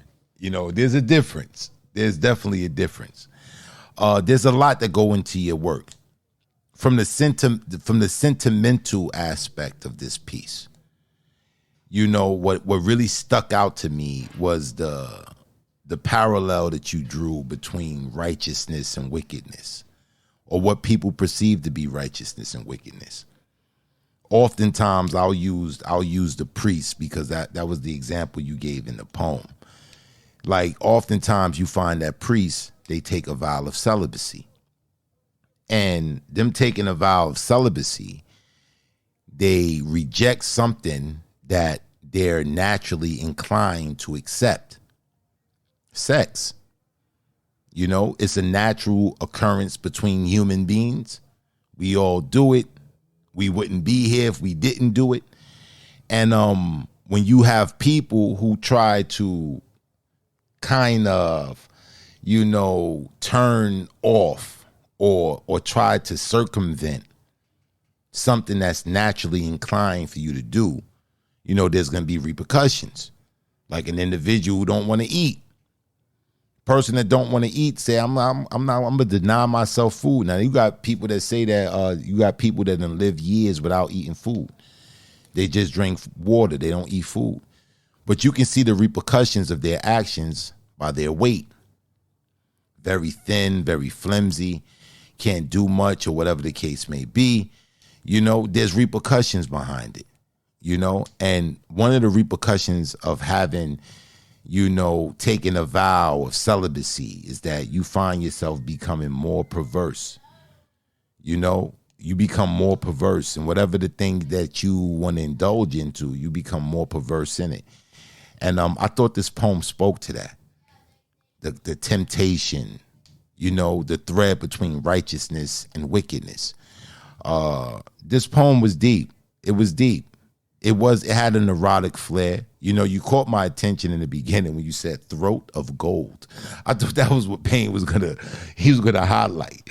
Throat of gold. You know, you set it off like right there out the gate. But it wasn't more so raunchy. It had an element of, you know, of content, or it was a moral, well, at least I got a moral, you know, lesson out of this poem. You know, so I thought you did a great job, man. Great work, great work. And I look forward to hearing more from you, Lexi. And listen, my advice to you is to look through the channels. I'm telling you. Look around. They always looking for people who write erotic. I'm telling you. Definitely. That was reminiscent of a Zane novel. Yo, bro. You ever read Zane books, bro? You ever read them? Yeah, I have. Oh, man, bro. Lexi write better than Zane. Yo, Lexi write man. better than Zane. Yo, Zane, man. Some many nights, man. Reading the Zane novel and be like, yo, what's going on here?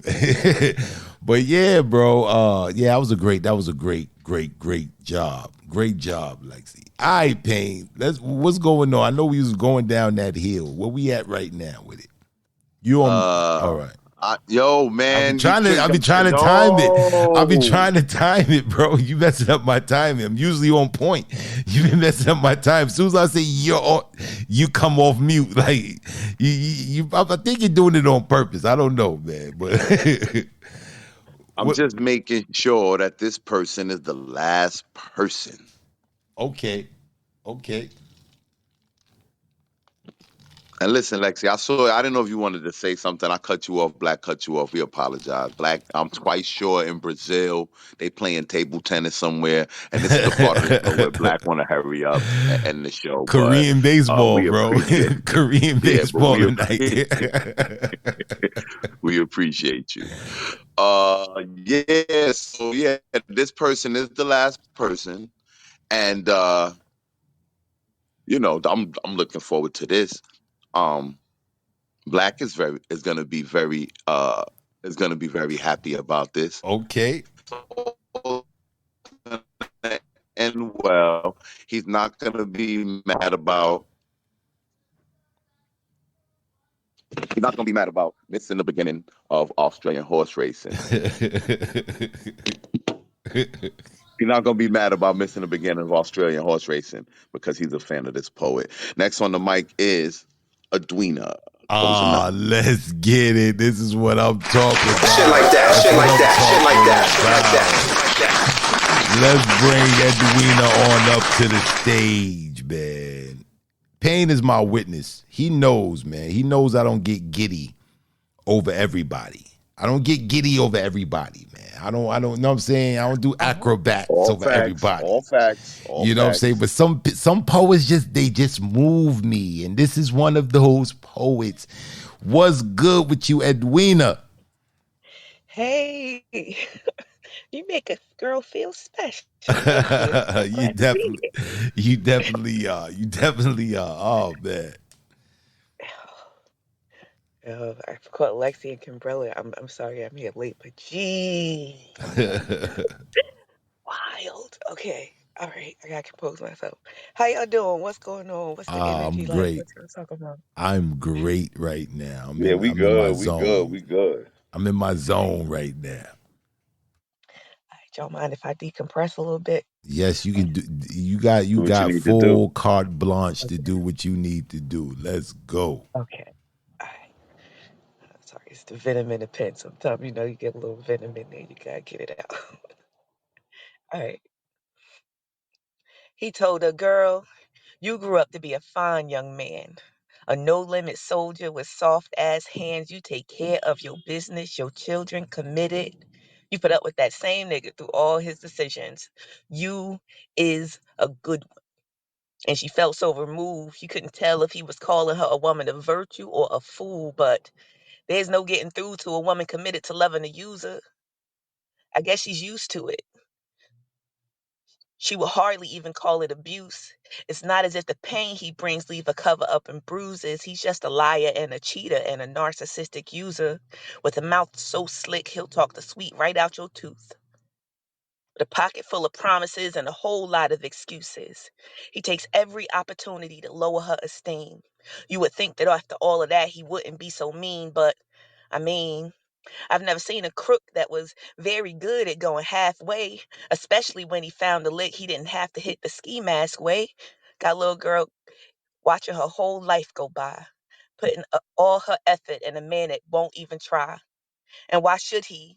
It looks to be the most foolish of pursuits. I mean, look at all you let vulnerability cost you. She saw through every pursuit without ever pursuing the truth and withdrew, waiting around for the good she saw in the dude.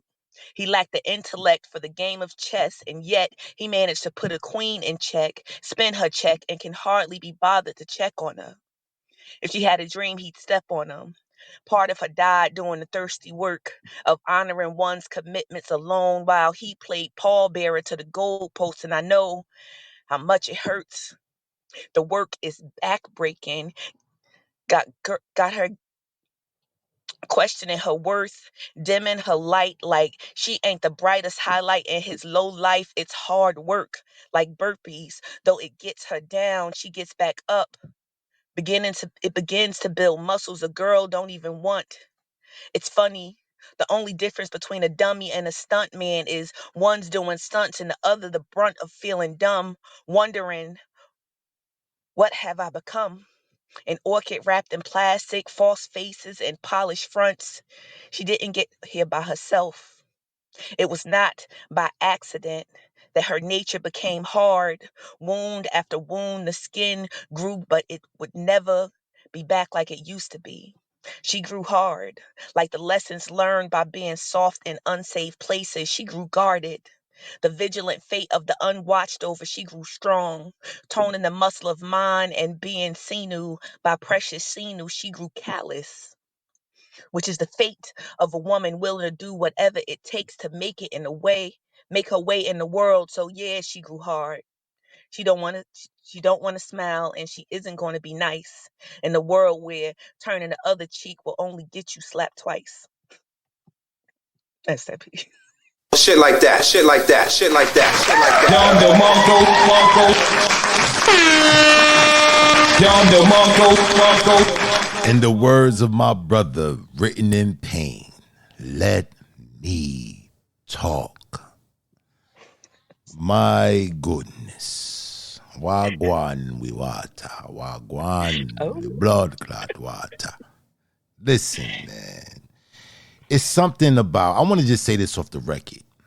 I want to say this on the record so everybody can hear me. Everybody in the podcast land is going to hear me. I want to do a collab with you. I want to do a collab with you. I want to do a collab with you, and it's going to be epic. It's going to be epic. Because I'm going to write. I'm going to write from a level. Oh, man. You just inspire me. Your cadence is what it really and true, man, it encompasses what I envision of a spoken word artist. You got different forms of spoken word, but your cadence is like is really indicative to that traditional, spoken word where every word matters. Every word is calculated. Every word is measured. And I just find that amazing about your cadence. It's something I said it from the very first time I ever heard you. That you reminded me of the sister, I forget her name, who was on Lupe's album. And she got a similar type cadence. But it's so heartfelt. I just feel connected with the words. I don't care what you were saying. You could be saying knick knack paddywhack, and I would be connected.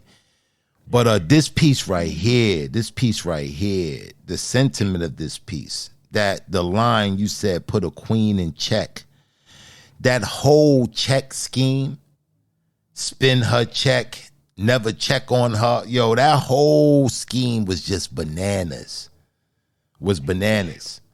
And I thought you were speaking from the perspective of, that queen. You got those sisters, man, that you see they're good sisters, man. It's like, it's universal. A good man can look out a good woman and can tell a good woman, how she carry herself, her values, her modesty. All of these things are taken into account. And you can recognize a good queen. You can recognize it. But what's so heartbreaking when you see a low down dude violating a beautiful queen, man. A queen that hand don't call for that. You said the brightest light in his low life. The brightest light in his low life. I thought that was just piercing. It was piercing. It's unfortunate, man. It's unfortunate that you do have good sisters that get caught up with the wrong dude, whatever the case may be, whatever the situation is. However he got it hung up, they get caught up and they get, infatuated or whatever the case may be, mesmerized by this type of individual, and they do them dirty. And you were speaking from that perspective. I thought this was a great poem. I thought the sentiment of this poem was just right there on point. It just needed to be heard. This is something that, a lot of our sisters can hear this and find that encouragement to say that, yo, I don't got to take this shit. I ain't got to deal with this. You know what I mean? Like, I really don't. And I thought it was empowering. And I thought you did a great job as always, man. As always. I'm a fan. I'll say that publicly. I am a fan of Edwina. I am a fan. And I really love what you do with the spoken word. And that's for real. That's on the up and up. That's from one artist to another. I really appreciate your artistry, Queen. Payne, what you thought about it? Thank you. You can tell when somebody takes the time to master their craft. It's the little things, it's the nuances that you can tell when somebody puts a little extra work. It was a line you said, I'm paraphrasing, but you said, he was mean. I mean, it's little shit like that that's different. It's different than what somebody else might have done with that line or their approach to that line. And it's a subtle thing, but it's the subtle things that's a big deal to me when it comes to writing, and especially in delivery. And having a mastery of what you write is a craft within itself. And that's the first thing I want to address about the consistency I've seen. I haven't heard that much of your work. I was fortunate enough to catch a feature of yours on YouTube, and then I catch you in a couple of rooms on the app. And there's a consistency to your work, and there's a level to your work that I want, that just shows that you know you're attempting to or circumventing mastering this craft, and I appreciate that as a fan of the art. This poem in itself, though, man, it does tug at the emotion because you do hate to see these kind of things happen, as Black alluded to. Good sisters ending up in these kind of situations. And I thought that in a very artistic and poetic way, you capsulated that so epically that it was an enjoyable listen, even though the sentiment of the piece was tragic. And that too, there's an art to that. So I appreciate you, Edwina. Thank you for coming through here. And please don't be a stranger, man. You got a fan in me. Oh, no doubt. I appreciate y'all. It's Can I say one thing real quick before y'all push me down to the goo? Most deaf, most deaf. You got carte blanche. You know Black. You I good. appreciate You good. like your money's no good here. It's on me. Okay. I appreciate it.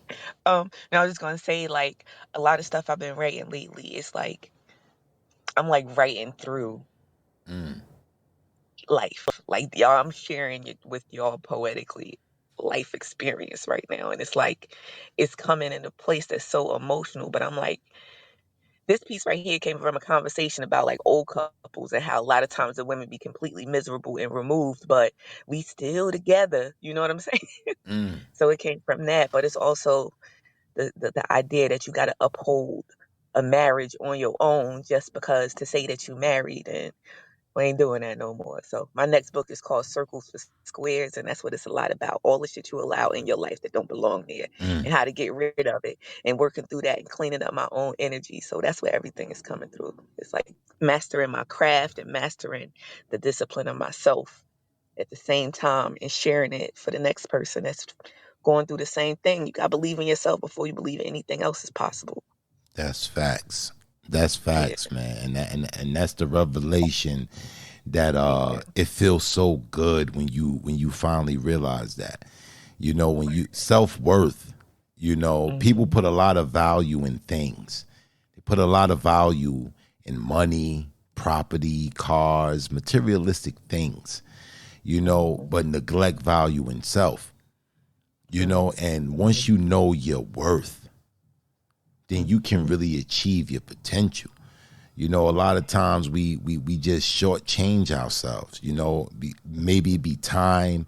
We want something right now, but maybe that time is not the right time for you. Maybe have to wait a little bit more, a little bit longer for that right person to come along. But that person is coming because your energy is drawing them to you, and we got to understand that energy is real. Like minds think alike, they feel alike, and they will be attracted to one another. But it's the waiting process. It's the being patient and enduring through all of the bullshit that you're gonna have to go through. And women, men are different. Women are different than men. Men, we're always on the pursuit. We're always on the pursuit. So men, we are used to rejection. We're used to it. You know what I'm saying? We be getting rejected. We be getting rejected since we was 5 years old, and it becomes immune to it. You feel me? So Wait. Let me push back on that a little bit. Is it that rejection is because you've been trained to feel like you need to pursue things for exactly. reasons that don't really serve? So at the center of it is like what is you doing with your hands? If your hands is holding on to something that don't belong to you, they ain't open for everything that does. It don't take time. It takes effort of opening up yourself to what's really yours and letting go of what don't belong. But that also take a crack in that ego, because we all believe we are what we have and who we have, but we not. When you realize that, if he can't love you better than you loving yourself, get that thing up out your way. Exactly. Get it up out your life. And a lot of times we Yeah. settle. When they ask people why they stay in abusive relationships, the number one answer Mhm. that's given, the fear of starting over. The Mhm. fear of starting over, because we feel that, oh, this is the best I'm gonna get. I've invested so much time in this, and there's Mhm. nothing out for me. But that self-worth, self-value, knowing the value of you, what you can produce, what you can Mhm. attract. But it's gonna come to you. It's gonna come to you. But yeah, man, this piece was epic. This piece was epic on so many different levels. On so I many different appreciate levels. It's open for a discussion. But great job, Queen. that. I appreciate that, and I'll be waiting to see what we're gonna do about that collab. Oh, most I'm really deaf. excited about it. Most deaf. And we're going to debut it on this show. We'll debut Come it. on. You know what I mean? It's going to be epic. Okay, no Putting it problem. out Well, I'm there. gonna get out the way and let somebody else get up here. Thank you guys for the mic and for the space and the feedback. I love y'all. Most definitely. We love you too, Queen. I Pain. The night is that's the official last person on the list. Yeah, But that I was the know last you. person in the queue. That was the last person on the queue. Yes. Exactly. But I know you though. I Yeah, know you. it's I know true. you. I know you. I It's know true. you. I know how you It's do. true. I know how you It's do, true. I man. do You always stuff. got something up under your sleeve.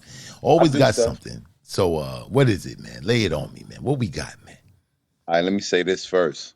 Tomorrow, 7 p.m. Eastern Standard Time, right here, Spoken Soul Sessions Room. We do a little show called How Many Mics? And tomorrow we will be doing a deep dive on Rock's album, The Sharecropper's Daughter. So if y'all want to listen to that, come partake in the conversation of that, join us. We love to have y'all.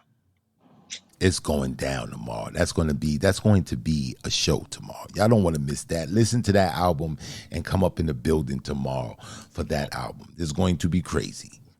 I promise you that. So what you got, bro?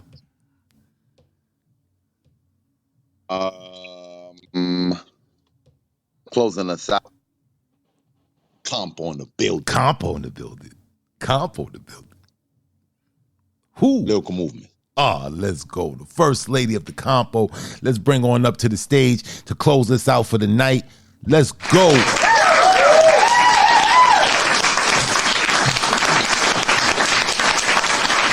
We want to thank all of you guys for coming out. We want to thank all you guys for showing out, you know what I'm saying, and sharing your artistry.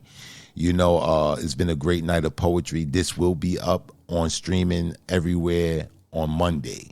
Monday should be everywhere. But let's go. First lady of the compo, Miss Lyrical Movements. All right, well, peace, love, and light to the family. And this is a soldier song. She stood there singing,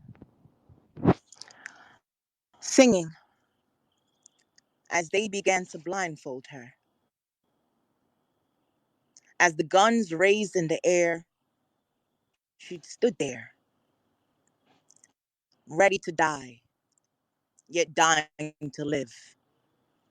Singing, singing, singing for her supper, singing for her soul. She stood there, picking apart her face, every freckle, every trace of the features they robbed me from ever identifying. I waited for her as she became me, as I wrestled with all of the reasons I was not worthy, for all of the reasons I could not fly, for all the reasons I used to get high, lose myself in Dutches and ciphers with lifers who wanted a break, who needed a chance to dance. I use these metaphors a lot for the mere reason that I too have forgotten what it means to fly. I too have forgotten the air beneath my wings, the song beneath my soul. Sang for you. I sang to you. I sang about you until I sang through you. It was more mental than physical. You can't beat a dead horse, and you can't fault an eagle for flying or an owl for relying on the tree when there is a downpour. I'm not dying. Well, I am under attack. Hand to hand cognac. Bars for the contact. I'd refuse another escape. I need to deal with this meal on my plate. It could have been World War One, two, or three, but I knew it was the end of me. On that platoon, on that plateau, for the month of June, July, August, you almost had me. You almost had me. But I will remember you like I will remember this song. I am a soldier, but I was willing to put my AK down and sing you a love song, but you just couldn't hear me. And Shit like that, shit like that, shit like that, shit like that. Yonder Mongo. What's up, world? It's your girl, Tamika Georgia Me Harper. Whenever I'm on Clubhouse, I'm looking for iron sharpens iron with my man, Poetic Black and Written in Pain.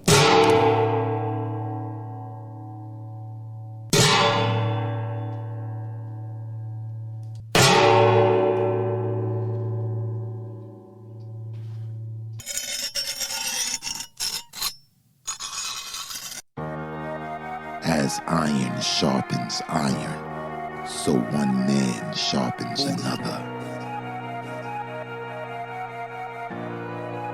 Or the story. I thought it was a good story. I just felt like it was parts of the story that lagged a little bit for me.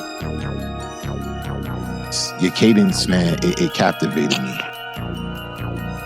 Me, it's just the sincerity in the piece. You know, I could feel that, and the emotion is always going to win me over when I can feel that it's real. So it was one of those pieces that, you know, where you're waking people up. You know what I'm saying? Bringing awareness. It was an awareness poem, and I really dug it, and I really dug the message behind it. Thank y'all very much. I really appreciate it. I appreciate the space. Are you ready to enter the dojo? Here, iron sharpeth iron.